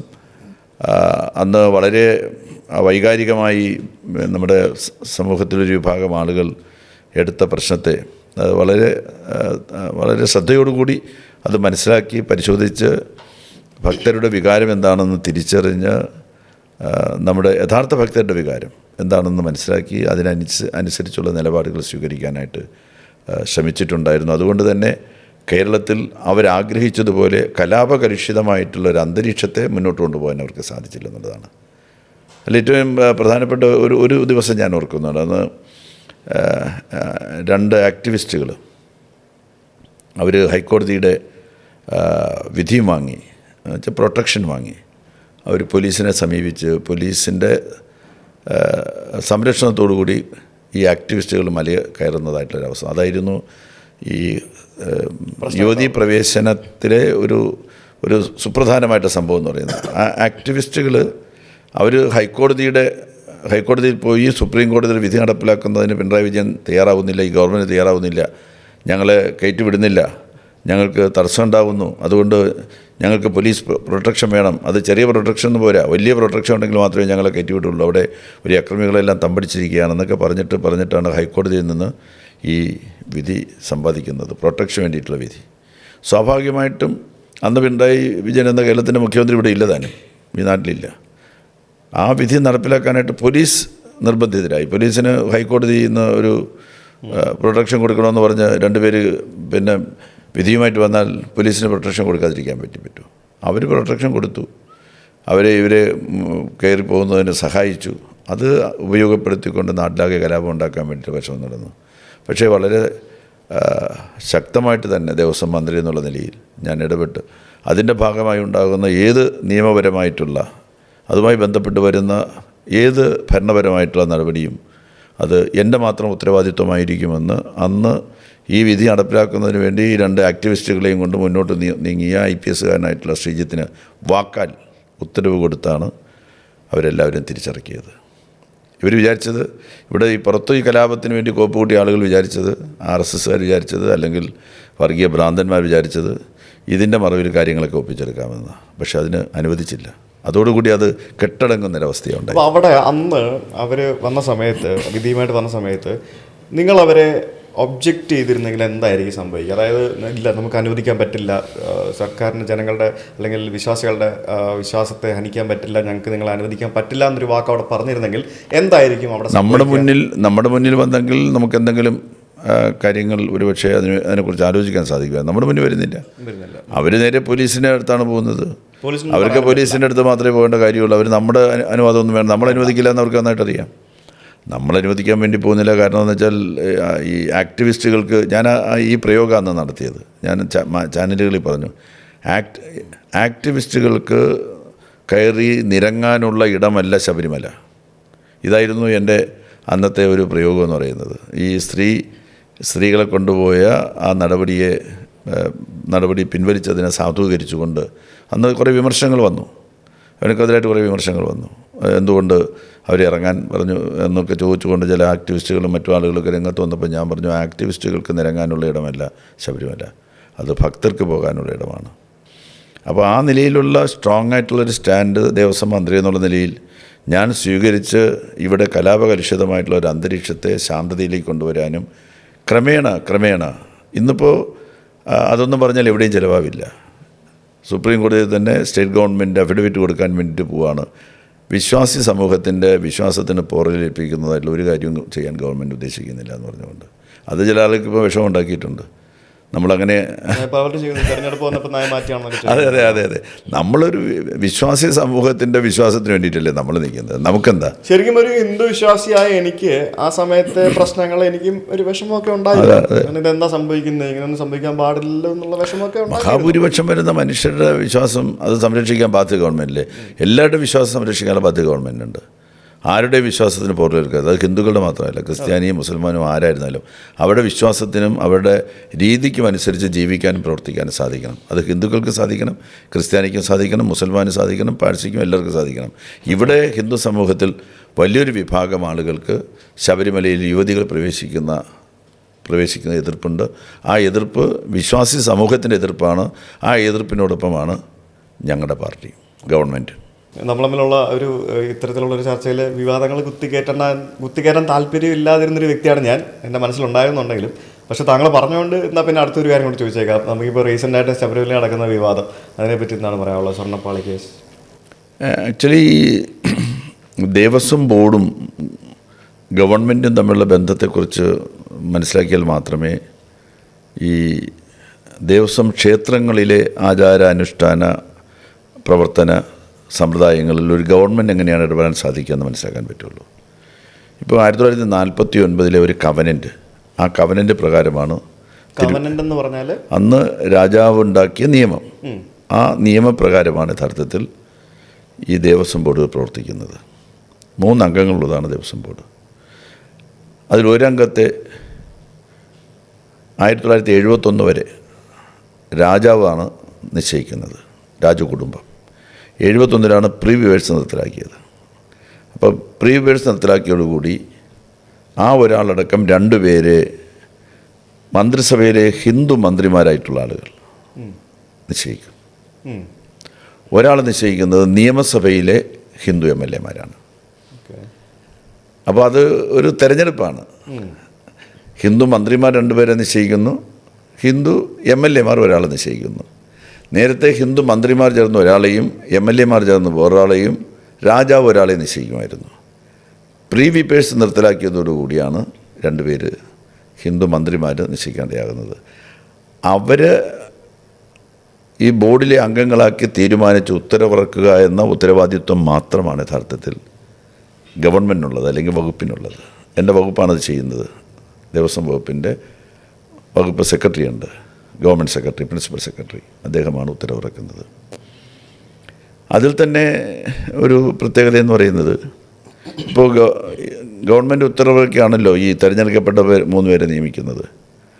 അവർ നിയമവാഴ്ചയ്ക്ക് വിരുദ്ധമായിട്ടുള്ള ഒരു കാര്യം ചെയ്തു എന്നിരിക്കട്ടെ, ഒരു തെറ്റ് ചെയ്തു, ഗുരുതരമായിട്ടുള്ള ക്രമക്കേട് ചെയ്തു. അതിലൊരാൾ, അയാളെ നീക്കാൻ ഗവൺമെൻറ് അധികാരമുണ്ടോ ഇല്ല എന്നുള്ളതാണ്. ഗവൺമെൻറ് യാതൊരു അധികാരവും ഇല്ല. സർക്കാർ എന്താ ചെയ്യേണ്ടതെന്ന് വെച്ചാൽ അത് ഹൈക്കോടതിയിൽ ഒരു പ്രത്യേക ബെഞ്ചുണ്ട്, ദേവസ്വം ബെഞ്ചെന്ന് പറയും, 2 അംഗങ്ങളടങ്ങുന്നത്. ആ ബെഞ്ചിലേക്ക് ഇതയക്കണം. ഇങ്ങനൊരു ക്രമക്കേട് നടന്നിട്ടുണ്ട്, അല്ലെങ്കിൽ ഗുരുതര വീഴ്ച വന്നിട്ടുണ്ട്, അദ്ദേഹത്തെ ഒഴിവാക്കേണ്ടതുണ്ട്. അത് പ്രഥമ ദൃഷ്ട്യാ അതിനകത്ത് കഴമ്പുണ്ടോ എന്ന് പരിശോധിക്കാനായിട്ട് അവർ തൊട്ട് താഴെയുള്ള കോടതിയിലേക്ക് അയക്കും. ആ കോടതി അത് പരിശോധിച്ച് പ്രഥമ ദൃഷ്ട്യാ കഴമ്പുണ്ടെങ്കിൽ മാത്രം ഈ ബെഞ്ചിലേക്ക് തിരിച്ചയക്കും. ചുരുക്കി പറഞ്ഞാൽ ഈ ഗവൺമെൻറ് ദേവസ്വം അല്ല ഗവൺമെൻറ്റിനെ സംബന്ധിച്ചിടത്തോളം മന്ത്രിമാരാൽ നിശ്ചയിക്കപ്പെടുന്ന ഹിന്ദു മന്ത്രിമാരാൽ നിശ്ചയിക്കപ്പെടുന്ന 2 അംഗങ്ങളും ഹിന്ദു MLA-മാർ നിശ്ചയിക്കുന്ന 3 അംഗങ്ങളും അടങ്ങുന്ന ഒരു ദേവസ്വം ബോർഡിനെ നിയോഗിച്ചു കഴിഞ്ഞാൽ അവരെ അതിൽ നിന്ന് ഒഴിവാക്കാനുള്ള അധികാരം ഗവൺമെൻറ്റിനില്ല. അത് കോടതിക്കാണ് അതിനുള്ള അധികാരമുള്ളത്. എന്ന് പറഞ്ഞാൽ നമ്മുടെ അധികാരം പരിമിതമാണെന്ന് സാരം. എല്ലാ ദേവസ്വം ബോർഡുകളുടെയും നിയമവും ചട്ടവും, നിയമം ഗവൺമെൻറ് ഉണ്ടാക്കിയിട്ടുണ്ട്, ചട്ടം ഉണ്ടാക്കുന്നത് അവർ തന്നെയാണ് ചട്ടം ഉണ്ടാക്കുന്നത്. അതാണ് ആ ദേവസ്വം ബോർഡുകളുടെ പ്രത്യേകത എന്ന് പറയുന്നത്. അപ്പോൾ അത് ആ ഒരു ദേവസ്വം ബോർഡിന് ഒരു ദേവസ്വം മന്ത്രി എന്നുള്ള ഒരു മന്ത്രിക്കുള്ളൊരു ഇതൊന്നുമില്ല. ദേവസ്വം മന്ത്രിക്കുള്ള ഇപ്പോൾ ഉദാഹരണത്തിന് ഇപ്പോൾ മറ്റേത് വകുപ്പ്, എനിക്ക് ഞാൻ 4 വകുപ്പിലിരുന്നിട്ടുണ്ട്. ഇലക്ട്രിസിറ്റി മന്ത്രിയായിരുന്നു 6 മാസക്കാലം. അതിനുശേഷമാണ് ഈ 3 വകുപ്പിലേക്ക് വന്നത്. മറ്റ് 2 വകുപ്പുകളിലും ഫയലുകൾ ദേവസ്വം മന്ത്രിയുടെ അടുക്കലേക്ക് വരാറുണ്ട്. ഇപ്പം സഹകരണ വകുപ്പിൻ്റെ ഫയൽ വരാറുണ്ട്, ടൂറിസത്തിൻ്റെ ഫയൽ വരാറുണ്ട്. ദേവസ്വം ബോർഡുകളിൽ നിന്നൊരു ഫയലും ദേവസ്വം മന്ത്രിയുടെ മുന്നിൽ വരേണ്ട കാര്യമില്ല. ഒരു ഫയലും വരാറില്ല. വരേണ്ട കാര്യമില്ല. ആകെ നമ്മുടെ ചുമതലയെന്ന് പറയുന്നത് ഈ ക്ഷേത്രങ്ങളിലെ ഉത്സവങ്ങളെല്ലാം നന്നായിട്ട് നടത്താൻ വേണ്ടിയിട്ടുള്ള ഒരു കോർഡിനേഷൻ, അതിനാവശ്യമായിട്ടുള്ള എല്ലാ പിന്തുണയും, പിന്നെ ദേവസ്വം ക്ഷേത്രങ്ങളുടെ പരിസരം, ക്ഷേത്രത്തിലേക്ക് പോകാനുള്ള റോഡുകൾ, ഇതെല്ലാം തന്നെ കൃത്യമായിട്ടും ഭക്തജനങ്ങൾക്ക് വേണ്ടി ചെയ്തു കൊടുക്കുക എന്നുള്ളതല്ലാതെ ക്ഷേത്രങ്ങളുടെ ആചാരങ്ങളോ അനുഷ്ഠാനങ്ങളോ സമ്പ്രദായങ്ങളോ രീതികളിലോ അതിലൊന്നും ഇടപെടാൻ ദേവസ്വം വകുപ്പിനോ ദേവസ്വം മന്ത്രിക്കോ യാതൊരു കാര്യവുമില്ല. ഞാൻ ശബരിമലയാണല്ലോ നമ്മുടെ കേരളത്തിലെ ഏറ്റവും പ്രധാനപ്പെട്ട ഒരു ക്ഷേത്രം, പിന്നെ ഗുരുവായൂരും ഒക്കെ 2 ക്ഷേത്രം. ശബരിമലയിൽ ഉത്സവകാലത്താണ് ദേവസ്വം ബോർഡ് മന്ത്രി എന്നുള്ള നിലയിൽ നമുക്കവിടെ പോകേണ്ടി വരിക. ഉത്സവം നന്നായി നടത്താൻ വേണ്ടിയിട്ടാണ്. എല്ലാ വകുപ്പുകളുടെ ഏകോപനം സാധ്യമാക്കണം. മുഖ്യമന്ത്രി തന്നെ പങ്കെടുത്ത് അവലോകന യോഗം ചേരാറുണ്ട്. അത് സന്നിധാനത്ത് ചേരുന്ന സമയമുണ്ട്, പമ്പയിൽ ചേരുന്ന അവസരമുണ്ട്, തിരുവനന്തപുരത്ത് അദ്ദേഹത്തിൻ്റെ ഓഫീസിൽ വിളിച്ച് ചേർക്കാൻ ഒരു 2-3 പ്രാവശ്യം അദ്ദേഹം തന്നെ നേതൃത്വം കൊടുത്തുകൊണ്ടാണ് അവലോകന യോഗങ്ങൾ, അത് എല്ലാ വകുപ്പുകളുടെയും യോഗങ്ങൾ ചേരുന്നത്. അങ്ങനെ നമ്മുടെ സംസ്ഥാനത്തെ സംബന്ധിച്ചിടത്തോളം ദേവസ്വം ബോർഡുകളുടെ നിയന്ത്രണത്തിലുള്ള ക്ഷേത്രങ്ങളിലെ കാര്യങ്ങളുമായിട്ട് ദേവസ്വം മന്ത്രിക്കോ കൂട്ടർക്കോ യാതൊരു കാര്യവുമില്ല. ഇവിടെ ഈ സ്വർണ്ണപ്പാളി വിവാദം എന്നൊക്കെ പറയുന്നത് വളരെ ബോധപൂർവം ഒരാളെ ടാർഗറ്റ് ചെയ്തുകൊണ്ട്, അവർക്ക് ഇഷ്ടമില്ലാത്ത ഒരു രാഷ്ട്രീയ പ്രവർത്തകനെ ടാർഗറ്റ് ചെയ്തുകൊണ്ട് അവർ നടത്തുന്ന പരിശ്രമമാണ്. ഈ നാട്ടുകാർക്ക് എല്ലാവർക്കും നന്നായിട്ട് അറിയാവുന്നൊരു കാര്യമാണ്. ഈ സ്വർണ്ണപ്പാളി വിവാദം ഉണ്ടായി, ആ കവർച്ചയുണ്ടായി, അല്ലെങ്കിൽ മോഷണം ഉണ്ടായി, ഗവൺമെൻറ് എന്താ ചെയ്തത്? ഗവൺമെൻറ് ഇത് തൊട്ടാൽ പൊള്ളുന്നൊരു കാര്യമാണ്. സർക്കാർ എന്ത് ചെയ്താലും പ്രതിപക്ഷത്തിൻ്റെ ആക്ഷേപം ഉണ്ടാകും. അതുകൊണ്ട് ഗവൺമെൻറ് ഈ കാര്യങ്ങൾ നേരിട്ട് ഹൈക്കോടതി ഏൽപ്പിക്കാനുണ്ടായത്. ഹൈക്കോടതിയുടെ ഡിവിഷൻ ബെഞ്ചിനെ ഏൽപ്പിച്ചു എല്ലാ കാര്യങ്ങളും. ഡിവിഷൻ ബെഞ്ചിൻ്റെ മേൽനോട്ടത്തിലാണ് അന്വേഷിക്കാൻ വേണ്ടിയിട്ടുള്ള അന്വേഷണ ഉദ്യോഗസ്ഥ സംഘത്തെ തന്നെ ഉണ്ടാക്കിയത്, SIT ഉണ്ടാക്കിയത്. സ്പെഷ്യൽ ഇൻവെസ്റ്റിഗേഷൻ ടീമിനെ ഉണ്ടാക്കി. ആ ടീം ദേവസ്വം ഈ ബെഞ്ചുമായിട്ടാണ് നേരിട്ട്, ഹൈക്കോടതിയുമായിട്ടാണ് നേരിട്ട് ഇടപെടുന്നത്. ഇവിടെ അന്വേഷണ പുരോഗതി അവരറിയിക്കുന്നത് ഹൈക്കോടതിയാണ്. ഹൈക്കോടതിയുടെ നിർദ്ദേശാനുസരണമാണ് മറ്റെല്ലാ കാര്യങ്ങളും നടത്തിക്കൊണ്ടിരിക്കുന്നത്. അപ്പോൾ 100% പെർഫെക്റ്റായിട്ട്, ഒരുപക്ഷെ സ്റ്റേറ്റിൻ്റെ ചരിത്രത്തിൽ ഏതെങ്കിലും ഒരു മോഷണ കേസോ കവർച്ച കേസോ ഈ രൂപത്തിൽ അന്വേഷിച്ചൊരു അനുഭവം ഉണ്ടായിട്ടുണ്ടാവില്ല. ഈ രൂപത്തിൽ അന്വേഷിച്ച ഒരു ഉണ്ടായില്ല. എന്ന് വെച്ചാൽ ഹൈക്കോടതി, നമുക്ക് ഹൈക്കോടതിയേക്കാൾ വിശ്വസിക്കാൻ പറ്റുന്ന ഏത് ഒരു സംവിധാനമാണ് നമ്മുടെ രാജ്യത്തുള്ളത്? ഇപ്പോൾ ആഭ്യന്തര വകുപ്പ് അന്വേഷിച്ചാൽ അതിനകത്ത് ആക്ഷേപം പറയും. ആഭ്യന്തര വകുപ്പിനകത്ത് ഇടപെടൽ നടത്താൻ സാധിക്കും, അത് ചെയ്യാൻ. ഇത് ഹൈക്കോടതി നേരിട്ട് അവർക്ക് ഉത്തമ വിശ്വാസമുള്ള ഉദ്യോഗസ്ഥന്മാരടങ്ങുന്ന അന്വേഷണ സംഘത്തെ ഉണ്ടാക്കുന്നു, ആ അന്വേഷണ സംഘം അന്വേഷണം നടത്തുന്നു, ആഴ്ചതോറും റിപ്പോർട്ട് ഹൈക്കോടതിക്ക് സമർപ്പിക്കുന്നു, റിപ്പോർട്ട് പഠിക്കുന്നു, അതിന് ശേഷം അവരുമായിട്ട് കൂടിയാലോചന നടത്തുന്നു, എന്നിട്ട് നിർദ്ദേശങ്ങൾ കൊടുക്കുന്നു, വീണ്ടും അന്വേഷണം നടക്കുന്നു. ഇങ്ങനൊരു അന്വേഷണ രീതിയും അന്വേഷണ പുരോഗതിയും അന്വേഷണ സംവിധാനവും നമ്മുടെ സംസ്ഥാനത്ത് ഒരു കവർച്ച കേസിലുണ്ടായിട്ടില്ല എന്നാണ് ഞാൻ പറഞ്ഞത്. അത്ര കുറ്റമറ്റ ഒരു അന്വേഷണ സംവിധാനം നമ്മുടെ ഈ കേസിനെ സംബന്ധിച്ച് നടക്കുന്നുണ്ട്. അതിൽ കുറ്റവാളികളെല്ലാം പെടുമെന്നുള്ള കാര്യത്തിന് സംശയിക്കേണ്ട. ആരെല്ലാം കുറ്റം ചെയ്തിട്ടുണ്ടോ, ആർക്കെല്ലാം അതിനകത്ത് പങ്കുവന്നിട്ടുണ്ടോ, അവരെല്ലാവരും ഈ അന്വേഷണത്തിൽ പെടും. ഒരു സംശയവും നമുക്കുണ്ടാകേണ്ട കാര്യമില്ല. പക്ഷേ പ്രതിപക്ഷത്തിനും BJPക്ക് ഒരു ലക്ഷ്യമുണ്ട്. അവർ ഏതിനെയും രാഷ്ട്രീയമാക്കാൻ വേണ്ടി ശ്രമിക്കാറുണ്ട്. സത്യസന്ധമായിട്ടുള്ള കാര്യങ്ങളൊന്നും അല്ല അവർ പറയുന്നത്. ആദ്യം പ്രതിപക്ഷ നേതാവ് തൊട്ടടുത്ത ദിവസങ്ങളിൽ തന്നെ ഒരു പ്രസ്താവന നടത്തി. സ്വർണ്ണപ്പാളി ഏതോ വിദേശ രാജ്യത്തുള്ള ഒരു വലിയ സമ്പന്നന് ആണ് വിറ്റിരിക്കുന്നത്, കടകംപള്ളി സുരേന്ദ്രൻ അറിയാം എന്ന് പറഞ്ഞൊരു സ്റ്റേറ്റ്മെൻറ്റ് നടത്തി. ഞാൻ അയാൾക്കെതിരായിട്ട് ഒരു ഡെഫമേഷൻ കൊടുത്തു. ഇതുപോലൊരു തെറ്റായിട്ടുള്ള സ്റ്റേറ്റ്മെൻറ്റ് പ്രതിപക്ഷ നേതാവിനെ പോലെ ഒരാൾ പറയാൻ പാടുണ്ടോ? പ്രതിപക്ഷ നേതൃസ്ഥാനം എന്ന് പറയുന്നത് വളരെ പാവനമായിട്ടുള്ള ഒരു സ്ഥാനമാണ്. ആ സ്ഥാനത്തിരുന്നു കൊണ്ട് ഒരു മൂന്നാം കട രാഷ്ട്രീയക്കാരൻ തെരുവിൽ നിന്ന് എന്തെങ്കിലും വിളിച്ചു പറയുന്നത് പോലെ ചാനലുകളുടെ മുന്നിൽ വന്ന് അങ്ങനെ പറയാൻ വേണ്ടി പാടില്ല. അങ്ങനെ പറയുന്നത് തെറ്റാണ്. അങ്ങനെ പറഞ്ഞുകൂടാ. ഉത്തമ വിശ്വാസമില്ലാതെ അയാൾക്ക് തന്നെ അറിയാം എനിക്കിതിനകത്ത് ഒരു റോളുമില്ല എന്നുള്ള കാര്യം അദ്ദേഹത്തിന് നന്നായിട്ടറിയാം. മന്ത്രിക്ക് ഒരു കാര്യവുമില്ല, മന്ത്രി അറിഞ്ഞുകൊണ്ടല്ല അവിടുത്തെ പൂജ നടക്കുന്നത്, മന്ത്രി അറിഞ്ഞുകൊണ്ടല്ല അവിടുത്തെ പാളി ഇളക്കുന്നത്, മന്ത്രി അറിഞ്ഞുകൊണ്ടല്ല കൊടിമരം സ്വർണം പൂശുന്നത്, മന്ത്രി അറിഞ്ഞുകൊണ്ടല്ല കൊടിമരത്തിൽ മറ്റേ എന്തോ സംഗതി കിളക്കുന്നത്. ഇതൊന്നും മന്ത്രി അറിയേണ്ട കാര്യമില്ല. ഇതൊക്കെ ഈ ക്ഷേത്രം അഡ്മിനിസ്ട്രേഷനാണോ? ക്ഷേത്രം അഡ്മിനിസ്ട്രേഷനും അവിടെ തന്ത്രിയുണ്ട്, അവിടെ പൂജാരിയുണ്ട്. അവർ മാത്രം അറിഞ്ഞാൽ മതി. അവരെ അറിയേണ്ട കാര്യമുള്ളൂ. പിന്നെ ബോർഡുകളുമുണ്ട്, ദേവസ്വം ബോർഡുമുണ്ട്. പരമാവധി ബസ്സിൽ നിന്ന് ബാറ്ററി ഊരി കൊണ്ടുപോയി എന്നുള്ളൊരു കുറ്റം ഗണേഷ് കുമാറിന്റെ അല്ലെങ്കിൽ ഗതാഗത മന്ത്രിയുടെ മേലെ വെക്കാൻ പറ്റുമോ എന്നുള്ള പോലെയാണോ? അതുപോലെ തന്നെയാണ്. അത്രയേ ഉള്ളൂ കാര്യം. ഇത് എത്ര 16,000 ക്ഷേത്രമുണ്ട് കേരളത്തിലെ ഈ 5 ദേവസ്വങ്ങളിലായിട്ട്. അതിൽ വളരെ പ്രധാനപ്പെട്ട 2-3 ക്ഷേത്രങ്ങൾ, വളരെ വളരെ പ്രധാനപ്പെട്ട ക്ഷേത്രങ്ങൾ, പിന്നെ കുറേ പ്രധാനപ്പെട്ട ക്ഷേത്രങ്ങൾ, പിന്നെ കുറേ അപ്രധാനമായിട്ടുള്ള ക്ഷേത്രങ്ങൾ. എല്ലാ ക്ഷേത്രങ്ങളിലും പൂജയും ആചാരങ്ങളും അനുഷ്ഠാനങ്ങളും സമ്പ്രദായങ്ങളും നടക്കുന്ന അതിനൊന്നും നമുക്ക് യാതൊരു റോളുമില്ല. നമുക്കത് മാറ്റി നിർത്താം. നമുക്ക് വികസനത്തെ പറ്റി അതാണ് കേട്ടോ. അത് നിങ്ങൾ ടി വിയിലും അല്ലാതെ നിങ്ങൾ സംസാരിക്കുന്ന കാര്യങ്ങളല്ലേ. So let's talk something else. അല്ല, എന്നാലും ഇവർ നടത്തുന്നൊരു ദുഷ്പ്രചരണം ഉണ്ട്. വിശേഷിച്ച് തെരഞ്ഞെടുപ്പ് കാലം അതിനെല്ലാം ഉപയോഗപ്പെടുത്താനും ആളുകളുടെ മനസ്സിൽ എന്തെങ്കിലും തരത്തിലുള്ള കുത്തിത്തിരിപ്പ് ഉണ്ടാക്കാം. അങ്ങനെയൊന്നും. പക്ഷെ എന്നാലും ആ കുത്തിത്തിരിപ്പ് ആളുകൾക്കറിയില്ലേ. ആളുകൾ അരിയാഹാരം കഴിക്കുന്ന ആളുകൾക്കറിയില്ല എന്താണ് നാട്ടിൽ നടക്കുന്നത്, ഇവരെന്തിനാണ് ഇങ്ങനെ പറയുന്നത്. ദേവസ്വം മന്ത്രിമാരെ ആരെങ്കിലും കാണുമ്പോൾ കിട്ടുമ്പോൾ ചോദിക്കണം എന്ന് വിചാരിച്ച് എൻ്റെ മനസ്സിലുള്ള കുറച്ച് ചോദ്യങ്ങളൊക്കെ ഉണ്ടായിരുന്നു. അതായത് പൊതുവെ ആൾക്കാർ പറയുന്നുണ്ട് ഈ ദേവസ്വം വകുപ്പ് എന്ന് പറയുന്നത് ഹിന്ദുക്കൾക്ക് മാത്രമാണുള്ളത്. വേറെ ഒരു ദേവസ്വം മന്ത്രി എന്നൊക്കെ പറയുന്നത് വേറൊരു മതത്തിനും ഇല്ല. ഹിന്ദു ക്ഷേത്രങ്ങൾ മാത്രം സർക്കാരിൻ്റെ കൺട്രോളിലാണ്. ഇതിൽ ഹിന്ദു ക്ഷേത്രങ്ങളുടെ വരുമാനവും കാണിക്ക വരുമാനവും എല്ലാം സർക്കാർ കൊണ്ടുപോവാണ്. അങ്ങനെയൊക്കെയുള്ളൊരു ചിന്ത പല ആളുകളുടെയും മനസ്സിലുള്ളതായിട്ട് നമുക്ക് സാധാരണക്കാരൻ്റെ മനസ്സിലുള്ളതായിട്ടൊക്കെ തോന്നാറുണ്ട്. അപ്പോൾ അങ്ങനെയുള്ള സ്റ്റേറ്റ്മെൻറ്റ്സിനെ കേട്ട് കഴിഞ്ഞാൽ എന്താണ് താങ്കളുടെ ഭാഗത്ത് പറയാനുള്ളത്?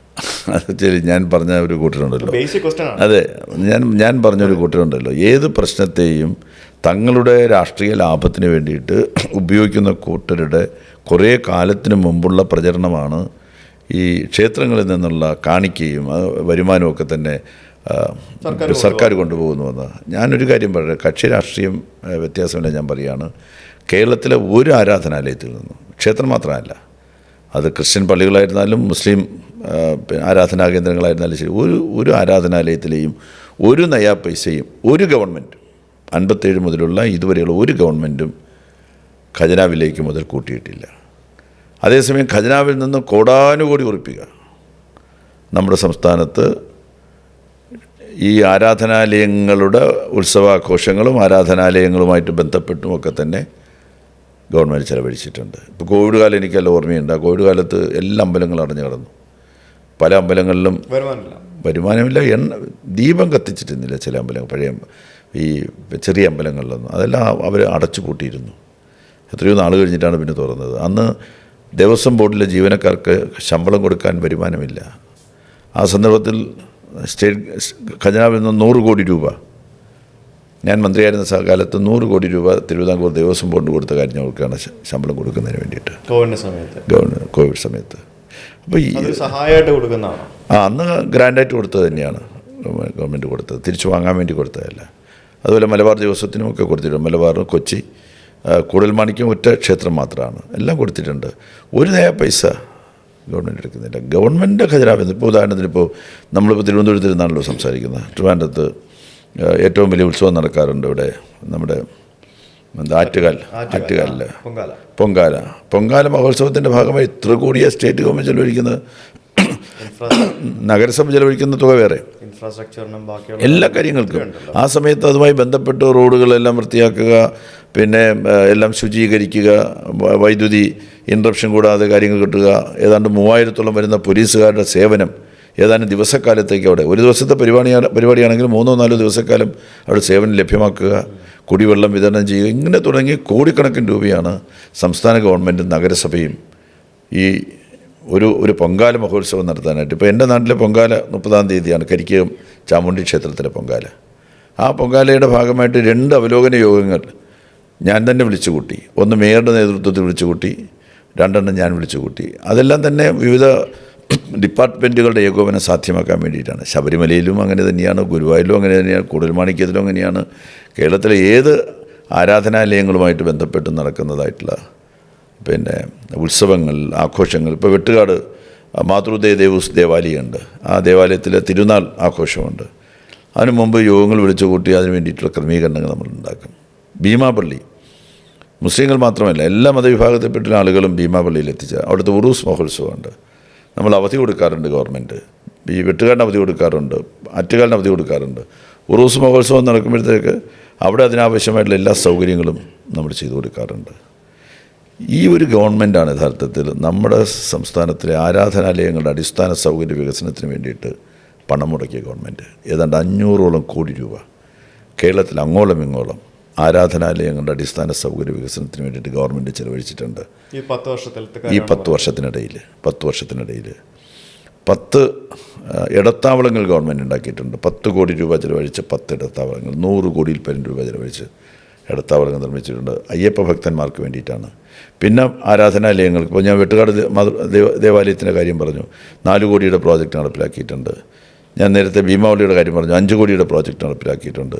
ശ്രീനാരായണ ഗുരു ജനിച്ച ചെമ്പഴന്തി ഗുരുകുലത്തിൽ ഒരു ഡിജിറ്റൽ മ്യൂസിയം അടക്കം 16 കോടിയുടെ പ്രോജക്റ്റ് നടപ്പിലാക്കിയിട്ടുണ്ട്. ഇങ്ങനെ നോക്കിയാൽ ഏതാണ്ട് ഈ ഗവൺമെൻറ് മാത്രമാണ്, അത് എനിക്ക് ഉറപ്പിച്ച് പറയാൻ പറ്റും. മനസ്സിലായി. നമുക്ക് ശബരിമല കുറച്ചും കൂടെ കാര്യങ്ങൾ എനിക്ക് ചോദിക്കുകയാണ്. വിവാദമൊന്നുമല്ല, നമ്മൾ എപ്പോഴും വിവാദത്തിലാവുന്നത് ശബരിമലയുടെ കാര്യത്തിലാണല്ലോ. സീസൺ ആകുമ്പോഴത്തേക്കിനും വല്ലാത്തപ്പോഴും. കാരണം ഇൻഫ്രാസ്ട്രക്ചർ, നമ്മളൊരു വനത്തിലിരിക്കുന്നൊരു ക്ഷേത്രമാണ്, പ്രത്യേകിച്ച് പെരിയാർ ടൈഗർ റിസർവിനുള്ളിലാണ്, അതിൻ്റെ ആയിട്ടുള്ള കുറച്ച് റെസ്ട്രിക്ഷൻസും പ്രശ്നങ്ങളൊക്കെ ഉണ്ട്. പിന്നെ ഈ പറഞ്ഞ ബേസിക് ഇൻഫ്രാസ്ട്രക്ചർ ഇപ്പോഴും പല കാര്യത്തിലും നമുക്ക് പല ബുദ്ധിമുട്ടുകൾ അവിടെ ഉണ്ട്. ഒരു കാനന ക്ഷേത്രമാണെന്നൊക്കെ നമ്മൾ പറഞ്ഞാൽ പോലും ഇത്രയധികം തീർത്ഥാടകർ വരുന്ന ഒരു സ്ഥലമായിട്ടുള്ള ആ ഒരു സ്ഥലത്ത് എന്താണ് നമുക്കവിടെ വികസനങ്ങൾ കൊണ്ടുവരാനായിട്ടുള്ള വെല്ലുവിളികൾ? അത് കേന്ദ്ര ഗവൺമെൻറ്റിൻ്റെ വനനയം തന്നെയാണ് ഏറ്റവും വലിയ വെല്ലുവിളി. ശബരിമലയുടെ വികസനത്തിന് വനഭൂമി അത്യാവശ്യമാണ്. ഇപ്പോൾ തിരുപ്പതി ഇരിക്കുന്നത് ഒരു വനത്തിലാണ്, ബേസിക്കലി തിരുപ്പതി ക്ഷേത്രം ഇരിക്കുന്നത്. പക്ഷേ തിരുപ്പതിയോടൊക്കെ കാണിക്കുന്നതായിട്ടുള്ള ഒരു താല്പര്യമുണ്ടല്ലോ, അത് നമ്മൾ ഒരിക്കലും കേരളത്തിൽ ശബരിമലയോട് കേന്ദ്ര ഗവൺമെൻറ് 2 ഗവൺമെൻറ്റുകളും കാട്ടിയിട്ടില്ല. 8 മന്ത്രിമാരുണ്ടായിരുന്നിട്ടുണ്ട് ഘട്ടത്തിൽ കേരളത്തിൽ നിന്ന്, കോൺഗ്രസ് ഗവൺമെൻറ്റിൽ 8 മന്ത്രിമാർ. അവർ വിചാരിച്ചിട്ട് 1 സെൻറ്റ് ഭൂമി വനഭൂമി ശബരിമല വികസനത്തിന് വേണ്ടിയിട്ട് വിട്ടുതരാൻ വേണ്ടി പറ്റിയിട്ടില്ല. ഇവർ വന്ന് പ്രസ്താവിച്ചിട്ട് പോയിട്ടുണ്ട്. മോദി ഗവൺമെൻറ്റിലെ ആളുകൾ വന്ന് സംസാരിച്ച് പോയിട്ടുണ്ട്. പക്ഷേ 12 വർഷമായി മോദി അധികാരത്തിൽ വന്നിട്ട്, 12 വർഷമായി. ഈ 12 വർഷം കഴിഞ്ഞിട്ടും ശബരിമലയ്ക്ക് വേണ്ടി 1 സെൻറ്റ് ഭൂമി അതിൻ്റെ വികസനത്തിന് വേണ്ടിയിട്ട് വിട്ടുതരുന്ന നടപടി സ്വീകരിക്കാനായിട്ട് അവർ തയ്യാറില്ല. പറച്ചിലൊന്ന് പ്രവൃത്തിയൊന്ന്. ശബരിമലയുടെ വികസനത്തിൻ്റെ തടസ്സം നിൽക്കുന്ന ഏറ്റവും പ്രധാനപ്പെട്ട കാര്യം ഈ വന നിയമമാണ്. വനഭൂമിയിൽ കുറേ ഭൂമി വിട്ടു തന്നാൽ മാത്രമേ നമുക്ക് അവിടെ വികസന സാധ്യത ഉണ്ടാവുള്ളൂ, എന്തെങ്കിലും ചെയ്യാൻ പറ്റുള്ളൂ. ഫണ്ടിങ്ങിൻ്റെ പ്രശ്നമുണ്ടോ? ഫണ്ടിങ്ങിൻ്റെ ഒന്നും പ്രശ്നമൊന്നുമില്ല. സംസ്ഥാന ഗവൺമെൻറ് തന്നെ ആവശ്യം പോലെ ഫണ്ട് ചിലവാക്കുന്നുണ്ട്. പക്ഷേ ചിലവാക്കാനായിട്ടൊന്നും സ്ഥലമില്ല അവിടെ. അവിടെ ഒരു ഗസ്റ്റ് ഹൗസ് നിർമ്മിക്കാനായിട്ട് ഞാൻ മന്ത്രിയായിരുന്ന കാലത്ത് ഒരു ഗസ്റ്റ് ഹൗസ് നിർമ്മാണം തറക്കല്ലിട്ടു. പക്ഷേ പിന്നെ ആ നിർമ്മാണം നടത്താൻ പറ്റിയില്ല, വനം വകുപ്പിൻ്റെ തടസ്സമുണ്ടായി. നിർമ്മിക്കാൻ അപ്പോൾ വനം വകുപ്പ് എന്ന് പറയുന്ന സംസ്ഥാനത്തിന് കീഴിൽ അല്ല, കേന്ദ്ര നിയമമാണ്. വനം നിയമം കേന്ദ്ര നിയമമാണ്. കേന്ദ്ര നിയമത്തിന് അനുസരിച്ച് സ്റ്റേറ്റിന് പ്രവർത്തിക്കാൻ സാധിക്കുള്ളൂ. ഈവൻ വനം വകുപ്പ് സംസ്ഥാനത്തിന്റെ ആണെങ്കിലും കേന്ദ്ര നിയമം അനുസരിച്ചിട്ടാണ്. വനം നിയമം കേന്ദ്രത്തിൻ്റെതാണ്. അതിൽ ഇളവുകൾ വരികയോ അല്ലെങ്കിൽ അതിൽ എന്തെങ്കിലും എക്സെപ്ഷൻസ് തരികയോ ചെയ്താൽ മാത്രമേ നമുക്ക് അവിടെ കുറേ കാര്യങ്ങൾ ചെയ്യാൻ പറ്റൂ എന്നുള്ളതാണ് പറയുന്നത്. ഏത് വനഭൂമിയിൽ എന്ത് ചെയ്യണം? ഇപ്പം തന്നെ നമ്മുടെ വയനാട് ടൂറിസം, അതെ ഏത് വനഭൂമി, ഇപ്പോൾ ഉദാഹരണത്തിന് വയനാട് ഇവർ ശ്രമിച്ചതാണല്ലോ തുരങ്കപാത. വയനാട് തുരങ്കപാത പിന്നെ തുരങ്കം വയ്ക്കാൻ വേണ്ടി കോൺഗ്രസും BJP നടത്തിയ പരിശ്രമം എന്ന് പറയുന്നത് അവിടെ പോയി ഇത് വനമാണെന്നും വന നിയമം ഇതിന് ബാധകമാണെന്നും അതുകൊണ്ട് തുരങ്കപാത നിർമ്മിച്ചാൽ ആപത്താണെന്നൊക്കെ പറഞ്ഞ് അവർ നീക്കം നടത്തിയെങ്കിലും കേന്ദ്ര വനം മന്ത്രാലയവും പരിസ്ഥിതി വകുപ്പും തുരങ്കപാതയുടെ ആവശ്യകത പരിഗണിച്ച് അംഗീകാരം നൽകുന്ന അവസ്ഥയുണ്ടായത്. അതുകൊണ്ട് നമുക്ക് അവിടെ ചെയ്യാൻ പറ്റി. അപ്പോൾ പല കാര്യങ്ങൾക്കും തുരങ്കം വയ്ക്കുന്നത് ശരിക്കും കേന്ദ്രമാണെന്നാണ് പറയുന്നത്. പല കാര്യങ്ങൾക്ക് കേരളത്തിൻ്റെ വികസന പ്രവർത്തനങ്ങൾ, ഇപ്പോൾ ഉദാഹരണം കേരളയിൽ ആരാ തുരങ്കം വെച്ചത്? യഥാർത്ഥത്തിൽ നിങ്ങൾ വിദേശ രാജ്യങ്ങളിൽ പോയിട്ടുള്ള ഒരാളല്ല. 1000 കിലോമീറ്റർ വേഗതയിൽ പോകുന്ന ട്രെയിൻ ഉണ്ടെന്നാണ് ഞാൻ കേട്ടിട്ടുള്ളത്. എനിക്കറിയില്ല. അറിയില്ല. നമുക്ക് ചൈനയിൽ 340 വരെ ഉണ്ട്, ജപ്പാനിൽ 270. എന്നാൽ 340 ഉണ്ടല്ലോ, 340 കിലോമീറ്റർ അത്ര വേഗതയുള്ളൂ ചൈനയിൽ. ഞാൻ പക്ഷേ അതിനേക്കാൾ അത് ക്യാപ്പബിൾ ആണ്. 450 വരെയൊക്കെ പോകാൻ ക്യാപ്പബിൾ ആണ്. പക്ഷെ അവർ സേഫ്റ്റി പ്രിക്കോഷൻസ് കാരണം 340-ലാണ് ഓടിക്കുന്നത്. അവരുടെ ട്രെയിൻ സമീപകാലത്ത് എന്ന് പറഞ്ഞൊരു സാധനമാണ്. അത് ഷാങ്കായിൽ മാത്രമേ ഉള്ളൂ. അത് എവിടെ ഒരു സ്ഥലത്ത് 450-500 വരെ കുറച്ച് റൂട്ടിൽ കയറും. വളരെ വേഗതയിൽ പോകുന്ന ട്രെയിനുള്ള ലോകമാണ് ഈ ലോകത്ത്. യഥാർത്ഥത്തിൽ ഒരു ദീർഘദൂര യാത്ര നമുക്കിപ്പോഴും വന്ദേ ഭാരത് മാത്രമേ ഉള്ളൂ. അതെ, വന്ദേ ഭാരതിൻ്റെ ഓക്കുപ്പൻസി റേറ്റ് എത്രയാണ്? അതെ, അത് 160% വരെ ആയിട്ടുണ്ട് വന്ദേ ഭാരതിൻ്റെ ഓക്കുപ്പൻസി റേറ്റ്. ഞാൻ ഇന്നലെ ആലോചിക്കുമായിരുന്നു, ഓരോ മണിക്കൂർ ഇടവിട്ട് തിരുവനന്തപുരത്ത് നിന്ന് കാസർഗോഡേക്ക് വന്ദേ ഭാരത് ഓടിച്ചാലും ഫുള്ളായിട്ട് പോകും. അത് തന്നെ. ഇവിടെ നമ്മൾ 1/2 മണിക്കൂർ ഇടവിട്ട് തിരുവനന്തപുരത്ത് നിന്ന് കാസർഗോഡ് വരെ അങ്ങോട്ടും ഇങ്ങോട്ടും നിരന്തരം ഓടിക്കൊണ്ടിരിക്കുന്ന ഒരു പ്രോജക്റ്റാണ് ഗവൺമെൻറ് ആവിഷ്കരിച്ചത്. എത്ര സമർത്ഥമായിട്ടാണ് അതിനെ തുരങ്കം വെച്ചത്. എത്രയും വികസന വിരോധികൾ, ടൂറിസം അടക്കമുള്ള എല്ലാം വികസിപ്പിക്കുന്നതിന് സഹായകരമാകുന്ന വലിയൊരു പദ്ധതിയെ തകർത്തു എന്നുള്ളതിൽ അഭിമാനിക്കുകയാണ് അവർ. ഈ തുരങ്കപാതയുടെ കാര്യത്തിൽ കേരളത്തിൻ്റെ പ്രതിപക്ഷ നേതാവ് പറഞ്ഞൊരു കാര്യം സുഹൃത്തിൻ്റെ ശ്രദ്ധയിൽപ്പെട്ടിട്ടുണ്ടോ എന്ന് എനിക്കറിയില്ല. അനുവദിക്കുന്ന പ്രശ്നമില്ലെന്നാണ് പറഞ്ഞത്. എന്നുവെച്ചാൽ ഇദ്ദേഹത്തിൻ്റെ അനുമതി കിട്ടിയാലേ നമുക്കിത് നിർമ്മിക്കാൻ പറ്റുള്ളൂ എന്നുള്ള മട്ടില്ല പുള്ളി സംസാരിച്ചത്. അനുവദിക്കുന്ന പ്രശ്നമില്ല. വിഴിഞ്ഞത്തിൻ്റെ കാര്യത്തിൽ നിങ്ങൾക്ക് ഓർമ്മയുണ്ടോ? വിഴിഞ്ഞത്തിൻ്റെ നിർമ്മാണ പ്രവർത്തനങ്ങൾ ഒരു 85% നടന്നതിന് ശേഷം അവിടെ ഒരു ഇഷ്യൂ ഉണ്ടായി. സ്വാഭാവികമാണ്, അവിടെ മത്സ്യത്തൊഴിലാളികൾക്ക് ചില ആശങ്കകൾ വന്നു. ഈ വിഴിഞ്ഞം വന്നാൽ അവരുടെ ജീവിതം തകരില്ല. അതൊക്കെ ന്യായമായി വരാവുന്നൊരു കാര്യമാണ്. അവരുടെ ആശങ്ക എന്താണെന്ന് വെച്ചാൽ അത് പരിഹരിച്ച് പദ്ധതിയോട് ചേർത്ത് നിർത്താൻ ശ്രമിക്കുന്നതിന് പകരം ഇവർ പോയി ചെയ്ത പണിയെന്ന് പറയുന്നത് എരുതിയിൽ എണ്ണ ഒഴിക്കുന്നത് കേട്ടിട്ടുണ്ടോ? എരുതിയിൽ പെട്രോൾ ഒഴിക്കുന്നത് കേട്ടിട്ടുണ്ടോ? അങ്ങനെ പെട്രോൾ ഒഴിച്ച് കത്തിച്ച് പോലീസ് സ്റ്റേഷൻ ആക്രമിച്ച് ബഹളം ഉണ്ടാക്കി. സത്യത്തിൽ എന്നിട്ട് പറഞ്ഞെന്താണെന്നറിയോ? പദ്ധതി ഇപ്പം നിർത്തിവെക്കണം, ഒരു കമ്മീഷൻ നിയോഗിക്കണം, കമ്മീഷൻ റിപ്പോർട്ട് വരട്ടെ, ഈ പദ്ധതി തുടരണോ വേണ്ടയോ എന്ന് അപ്പം നമുക്ക് ആലോചിക്കാം. അപ്പോഴേക്കും കോടാനുകോടി ഉറുപ്പിക ഗവൺമെൻറ് ചെലവഴിച്ച് കഴിഞ്ഞിരിക്കുന്നു പദ്ധതിക്ക് വേണ്ടിയിട്ട്.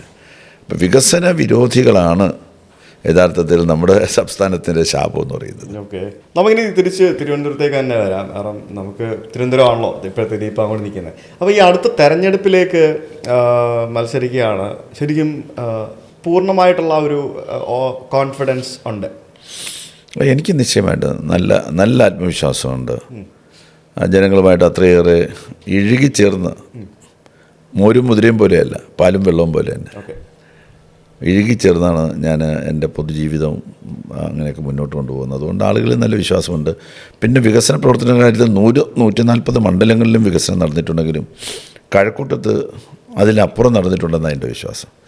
സാധാരണയിൽ നിന്ന് കുറച്ചുകൂടെ മെച്ചപ്പെട്ട തരത്തിലുള്ള, അതായത് IT ഒക്കെയാണ് അതിൻ്റെ കാരണമായി വരുന്നത്. കഴക്കൂട്ടത്ത് ഈ കഴിഞ്ഞ കാലഘട്ടങ്ങളിൽ പ്രധാനമായിട്ട് ചെയ്യാൻ സാധിച്ച പദ്ധതികൾ എന്തൊക്കെയാണ്? ഒന്ന് IT മേഖലയുടെ വികസനം തന്നെയായിരുന്നു. 75,000 പുതിയ IT പ്രൊഫഷണലുകൾ ഈ രംഗത്ത് ടെക്നോ പാർക്കിനകത്ത് തന്നെ എത്തിക്കഴിഞ്ഞിട്ടുണ്ട്. ഒരു വലിയ കാര്യമായിരുന്നു. പിന്നെ ദേശീയപാതാ വികസനമുണ്ട്. പിന്നെ ഫ്ലൈ ഓവറുകൾ നിർമ്മിക്കുന്നതിന് വേണ്ടിയിട്ടുള്ള പദ്ധതികൾ ആവിഷ്കരിച്ചത്. ട്രിവാൻഡ്രം മെഡിക്കൽ കോളേജ് കേരളത്തിലെ ആദ്യത്തെ മെഡിക്കൽ കോളേജാണ്. ആ മെഡിക്കൽ കോളേജിൻ്റെ സമഗ്ര വികസനത്തിന് വേണ്ടിയിട്ട് 700 കോടിയുടെ പ്രോജക്റ്റ് നടപ്പിലാക്കിക്കൊണ്ടിരിക്കുന്നത് മെഡിക്കൽ കോളേജ് വരുന്നത് എൻ്റെ മണ്ഡലത്തിലാണ്. RCC അവിടെയാണ്.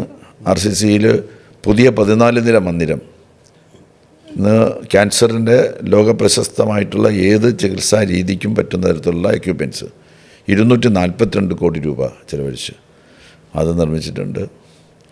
പിന്നെ ഏറ്റവും പ്രധാനപ്പെട്ട ഞങ്ങളുടെ നാട്ടിലെ ഒരു ആമയിഴഞ്ചാൻ തോടിൻ്റെ നവീകരണം അത് നടക്കുന്നുണ്ട്. ആക്കുളം റെജുവിനേഷൻ സ്കീം എന്ന് പറഞ്ഞൊരു സ്കീം, അത് ആരംഭിക്കാൻ കഴിഞ്ഞിട്ടില്ല, ഗവൺമെൻറ്റിൻ്റെ അംഗീകാരമെല്ലാം കിട്ടിയ സ്കീമാണ്. അതൊരു ഒരു ഒരു ഫ്ലാഗ്ഷിപ്പ് പ്രോജക്റ്റാണ് ഗവൺമെൻറ്റിനെ സംബന്ധിച്ചിടത്തോളം. അത് പിന്നെ മാതൃകയില്ലാത്തത് കൊണ്ട് പല സാങ്കേതിക പ്രശ്നങ്ങളും വരുന്നുണ്ട്. ഇതുപോലൊരു പ്രോജക്റ്റ് മാതൃകയില്ല. ഒരു വലിയ തടാകത്തെ, അല്ലെങ്കിൽ തടാകം എന്ന് പറഞ്ഞുകൂടാ, തടാകം കെട്ടിക്കിടക്കുക ഒഴുകുന്നൊരു നദിയെ ഒരു അതിന് റെജുവിനേറ്റ് ചെയ്യുക എന്നുള്ളതാണ്, പുനരുജ്ജീവനം. ഇതൊക്കെ നാശമായിപ്പോയി, അഴുക്കും മറ്റുമൊക്കെ അടിഞ്ഞ് മോശമായിപ്പോയി. അതിന് അങ്ങനെ മാതൃകയില്ലാത്ത പദ്ധതികളെ മെച്ചപ്പെടുത്തിയ രീതി കേരളത്തിന് ഇതിനു മുമ്പുണ്ട്.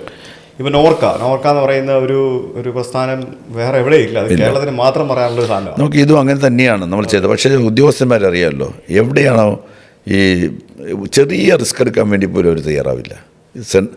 ക്യാബിനറ്റ് അംഗീകരിച്ച ഒരു പദ്ധതിക്കുമേൽ വീണ്ടും തടസ്സവാദങ്ങൾ ഉന്നയിക്കുന്ന ഈ റെഡ് ടേപ്പിസം. നമ്മുടെ സാറ് നൈറ്റ് ലൈഫ് രാത്രി 2 മണി വരെ ബാർ തുറന്നിരിക്കണം എന്ന് പറഞ്ഞാൽ ആദ്യം ഒബ്ജക്ട് ചെയ്യുന്ന പോലീസുകാർ അറിയത്തില്ലേ? പണി കൂട്ടത്തില്ലേ? അല്ല, അത് ആദ്യം ഒബ്ജക്ട് ചെയ്യുന്ന പോലീസുകാരായിരിക്കില്ല. പോലീസുകാരെ സംബന്ധിച്ചിടത്തോളം അതൊരു പ്രശ്നം തന്നെയാണ്. ഇപ്പം നമ്മുടെ ഇവിടെ തന്നെ ഈ മാനവീയം വീഥിയിൽ നൈറ്റ് ലൈഫിൻ്റെ ഒരു ചെറിയ പതിപ്പ് ആരംഭിച്ചപ്പോൾ ചില ആൻറ്റി സോഷ്യൽസ് കാണുമല്ലോ നമ്മുടെ സമൂഹത്തിൽ, അവർ ഈ നൈറ്റ് ലൈഫിനെ അവരുടെ ലൈഫാക്കാൻ വേണ്ടിയിട്ട് ശ്രമം നടത്തി. അത് ചില ഇഷ്യൂസ് ഉണ്ടായി. പക്ഷെ അതുകൊണ്ട് നൈറ്റ് ലൈഫ് തന്നെ വേണ്ടെന്ന് നമുക്ക് തീരുമാനിക്കാൻ പറ്റും. ഇവിടെയും അത് തന്നെയാണ്. ആക്കുളം റിജുവിനേഷൻ സ്കീം എന്ന് പറയുന്നത് ഒരു മഹത്തായിട്ടുള്ള പ്രോജക്റ്റാണ്. ആ പ്രോജക്റ്റ് നമ്മുടെ മറ്റു മാതൃകയില്ല, അത് സംശയം. അതുകൊണ്ട് എന്ത് വേണം, ബഹുമാനപ്പെട്ട മുഖ്യമന്ത്രിയാണെങ്കിൽ ഇത് നടപ്പിലാക്കി അടങ്ങുമെന്ന് വാശി പിടിക്കുന്നുണ്ട്. പക്ഷേ അപ്പോഴും ഇത് നടപ്പിലാക്കാനായിട്ടുള്ള തടസ്സങ്ങളുണ്ട്. പക്ഷേ ആ തടസ്സങ്ങൾ നീക്കിയെടുക്കാൻ അടുത്ത ഗവൺമെൻറ് ആ തടസ്സങ്ങൾ നീക്കിയെടുക്കും. പിന്നെ മെട്രോ, കൊച്ചി മെട്രോയ്ക്ക് സമാനമായിട്ട് തിരുവനന്തപുരം മെട്രോ, അത് നമ്മുടെ ഒരു സ്വപ്നമാണ്. കഴക്കൂട്ടം വഴിയാണ് മെട്രോ പോകുന്നത്. അതെ, കരമനയിൽ നിന്ന് തുടങ്ങി മെഡിക്കൽ കോളേജിൻ്റെ മുന്നിലൂടെ ടെക്നോ പാർക്കിനകത്തൂടെ മംഗലപുരം വരെ ഇങ്ങനെ പോകുന്ന തരത്തിലുള്ള ഒരു മെട്രോ ആണ് വിഭാവന ചെയ്തിട്ടുള്ളത്. ശ്രീകാര്യത്ത് ഞങ്ങളിപ്പോൾ പുതിയൊരു ഫ്ലൈ ഓവർ നിർമ്മിക്കുന്നുണ്ട്. ഈ മെട്രോ കൂടെ എയർപോർട്ട് കണക്ട് ചെയ്യും. അപ്പോൾ അങ്ങനെ കൊണ്ടുപോകുന്നതായിട്ടുള്ള ഒരു പദ്ധതി. ഇനിയിപ്പോൾ നമുക്ക് സീപോർട്ടും കണക്ട് ചെയ്യാം. പുതിയ മെട്രോ വന്നാലേ സീപോർട്ടും കണക്ട് ചെയ്യാം. വിഴിഞ്ഞം വരെ പോകേണ്ടി വരും. അങ്ങനെ അവിടെ വികസിച്ചുകൊണ്ടിരിക്കുകയാണ്, ഭയങ്കര വികസനമാണ് വന്നുകൊണ്ടിരിക്കുന്നത്. അപ്പോൾ അതെല്ലാം നമുക്ക് തിരുവനന്തപുരത്ത് നടപ്പിലാക്കാൻ സാധിക്കും. കഴക്കൂട്ടം അതിൻ്റെ നമ്പർ 1 കേന്ദ്രമായിട്ട് തന്നെയാണ് മാറുക. സുജിത്ത് 93 രാജ്യങ്ങൾ സന്ദർശിക്കാൻ എങ്ങനെയാണ് സാധിച്ചത്? സാധിച്ചെന്ന് ചോദിച്ചു കഴിഞ്ഞാൽ ഇത് ജോലിയുടെ ഭാഗമായിട്ട് യാത്രകൾ ചെയ്യുക എന്നുള്ളതാണ്. യാത്രകൾ ചെയ്ത് അതൊരു വരുമാന മാർഗമാക്കി മാറ്റി. ഞാൻ മിനിസ്റ്ററായിരുന്ന കാലത്ത് ബ്ലോഗേഴ്സും അങ്ങനെയൊക്കെയുള്ള ആളുകൾ ഇവിടെ വരുമായിരുന്നു. എനിക്കറിയാം, കേരള ബ്ലോഗ് എക്സ്പ്രസ് ബ്ലോഗേഴ്സിൻ്റെ നമ്മൾ ആ കാലഘട്ടത്തിൽ നമ്മൾ മാർക്കറ്റ് ചെയ്യുന്നതിന് വേണ്ടി കണ്ടെത്തിയ ഒരു പ്രധാനപ്പെട്ട സംഗതിയായിരുന്നു. ഭയങ്കരമായിട്ട് നമുക്ക് മാർക്കറ്റ് ചെയ്യാൻ പറ്റിയെന്നുള്ളത്. അതെല്ലാം ഞാൻ പറഞ്ഞില്ലേ, ഇൻഡസ്ട്രിയിലെ ചിലരുടെ ഐഡിയാസ് ആയിരുന്നു അതൊക്കെ. കേരളത്തിലുള്ള ബ്ലോഗേഴ്സിനും ഇതുവരെ കേരള ടൂറിസം പരിഗണിച്ചിട്ടില്ല. അത് ഞാൻ പണ്ടുപോലെ പറയുന്നത്. അത് എന്താ ശരിയാണ്. കാര്യം നമ്മൾ വിദേശ രാജ്യങ്ങളെ മാർക്കറ്റ് ചെയ്യാൻ വേണ്ടി ശ്രമിക്കുമ്പോൾ കേരളത്തിലെ ബ്ലോഗേഴ്സിന് വേണ്ടത്ര പരിഗണന കിട്ടുന്നില്ല. അത് മാറ്റേണ്ടതാണ്. നമ്മളിപ്പോൾ ആഭ്യന്തര ടൂറിസ്റ്റുകളാണ് കേരളത്തിലെ ഏറ്റവും കൂടുതൽ. പുതിയ റിസോർട്ട് തുടങ്ങുന്നു മുഴപ്പിലങ്ങാട്. ആ റിസോർട്ട് തുടങ്ങുമ്പോഴത്തേക്കിനും നിങ്ങൾ ഇവിടെ ഉള്ള ഇൻഫ്ലുവൻസേഴ്സിനെ വിളിച്ച് അവിടെ കൊണ്ട് വീഡിയോ ചെയ്യിപ്പിക്കണം. നിശ്ചയമായിട്ടും വേണം. അന്നേരമാണ് കൂടുതൽ ആൾക്കാർ അറിയുന്നത്. അതെ. അത് ശരിക്കും പറഞ്ഞു കഴിഞ്ഞാൽ ഞാൻ പറയാൻ പാടില്ലാത്തതാണ്. എന്നാലും ഒരു പത്രത്തിലൊരു ഫുൾ പേജ് പരസ്യം കൊടുക്കുന്ന പൈസയ്ക്ക് ഒരു 10 വീഡിയോ 20 വീഡിയോ ആൾക്കാരെ കൊണ്ട് ചെയ്യിപ്പിക്കാം. അതിൽ കൂടുതൽ ആളുകളിലേക്ക് എത്തും. ആ പത്രത്തിൽ പരസ്യം കൊടുക്കുന്നുണ്ടെന്ന് വലിയ കാര്യമൊന്നുമില്ല. അത് ആധുനിക കാലഘട്ടത്തിൽ കുറച്ച് വേസ്റ്റാണെന്നുള്ള പക്ഷക്കാരനാണ് ഞാൻ. ഒരു കാര്യമൊന്നുമില്ല. അത് ഇതുപോലെ നിങ്ങൾ പറഞ്ഞതുപോലെ 10-20 വീഡിയോസ് ചെറുതായിട്ടൊക്കെ ഇട്ട് ആക്ച്വലായിട്ട് ആളുകൾ കാണുകയല്ലേ, അനുഭവിക്കുകയല്ലേ. നേരിട്ട് കാണുക, അനുഭവിക്കുക, ആ അനുഭവം സ്വായത്തമാക്കാൻ വേണ്ടിയിട്ട് ആഗ്രഹിക്കുക. പുതിയ കാലത്തെ പുതിയ സമ്പ്രദായങ്ങളെ നമുക്ക് ആ നിലയിൽ തന്നെ സ്വീകരിക്കാനായിട്ട് സാധിക്കണം. ഏതായാലും ഒത്തിരി രാജ്യങ്ങൾ സന്ദർശിച്ചു, ഒരുപാട് അനുഭവങ്ങളുണ്ടായി. ചെറിയ പ്രായത്തിൽ തന്നെ സുജിത്തിന് ഈ രംഗത്ത് വളരെയേറെ മുന്നോട്ട് വരാൻ വേണ്ടി സാധിച്ചു. പരിചയപ്പെടാനും കാണാനും സാധിച്ചത് വളരെ സന്തോഷം.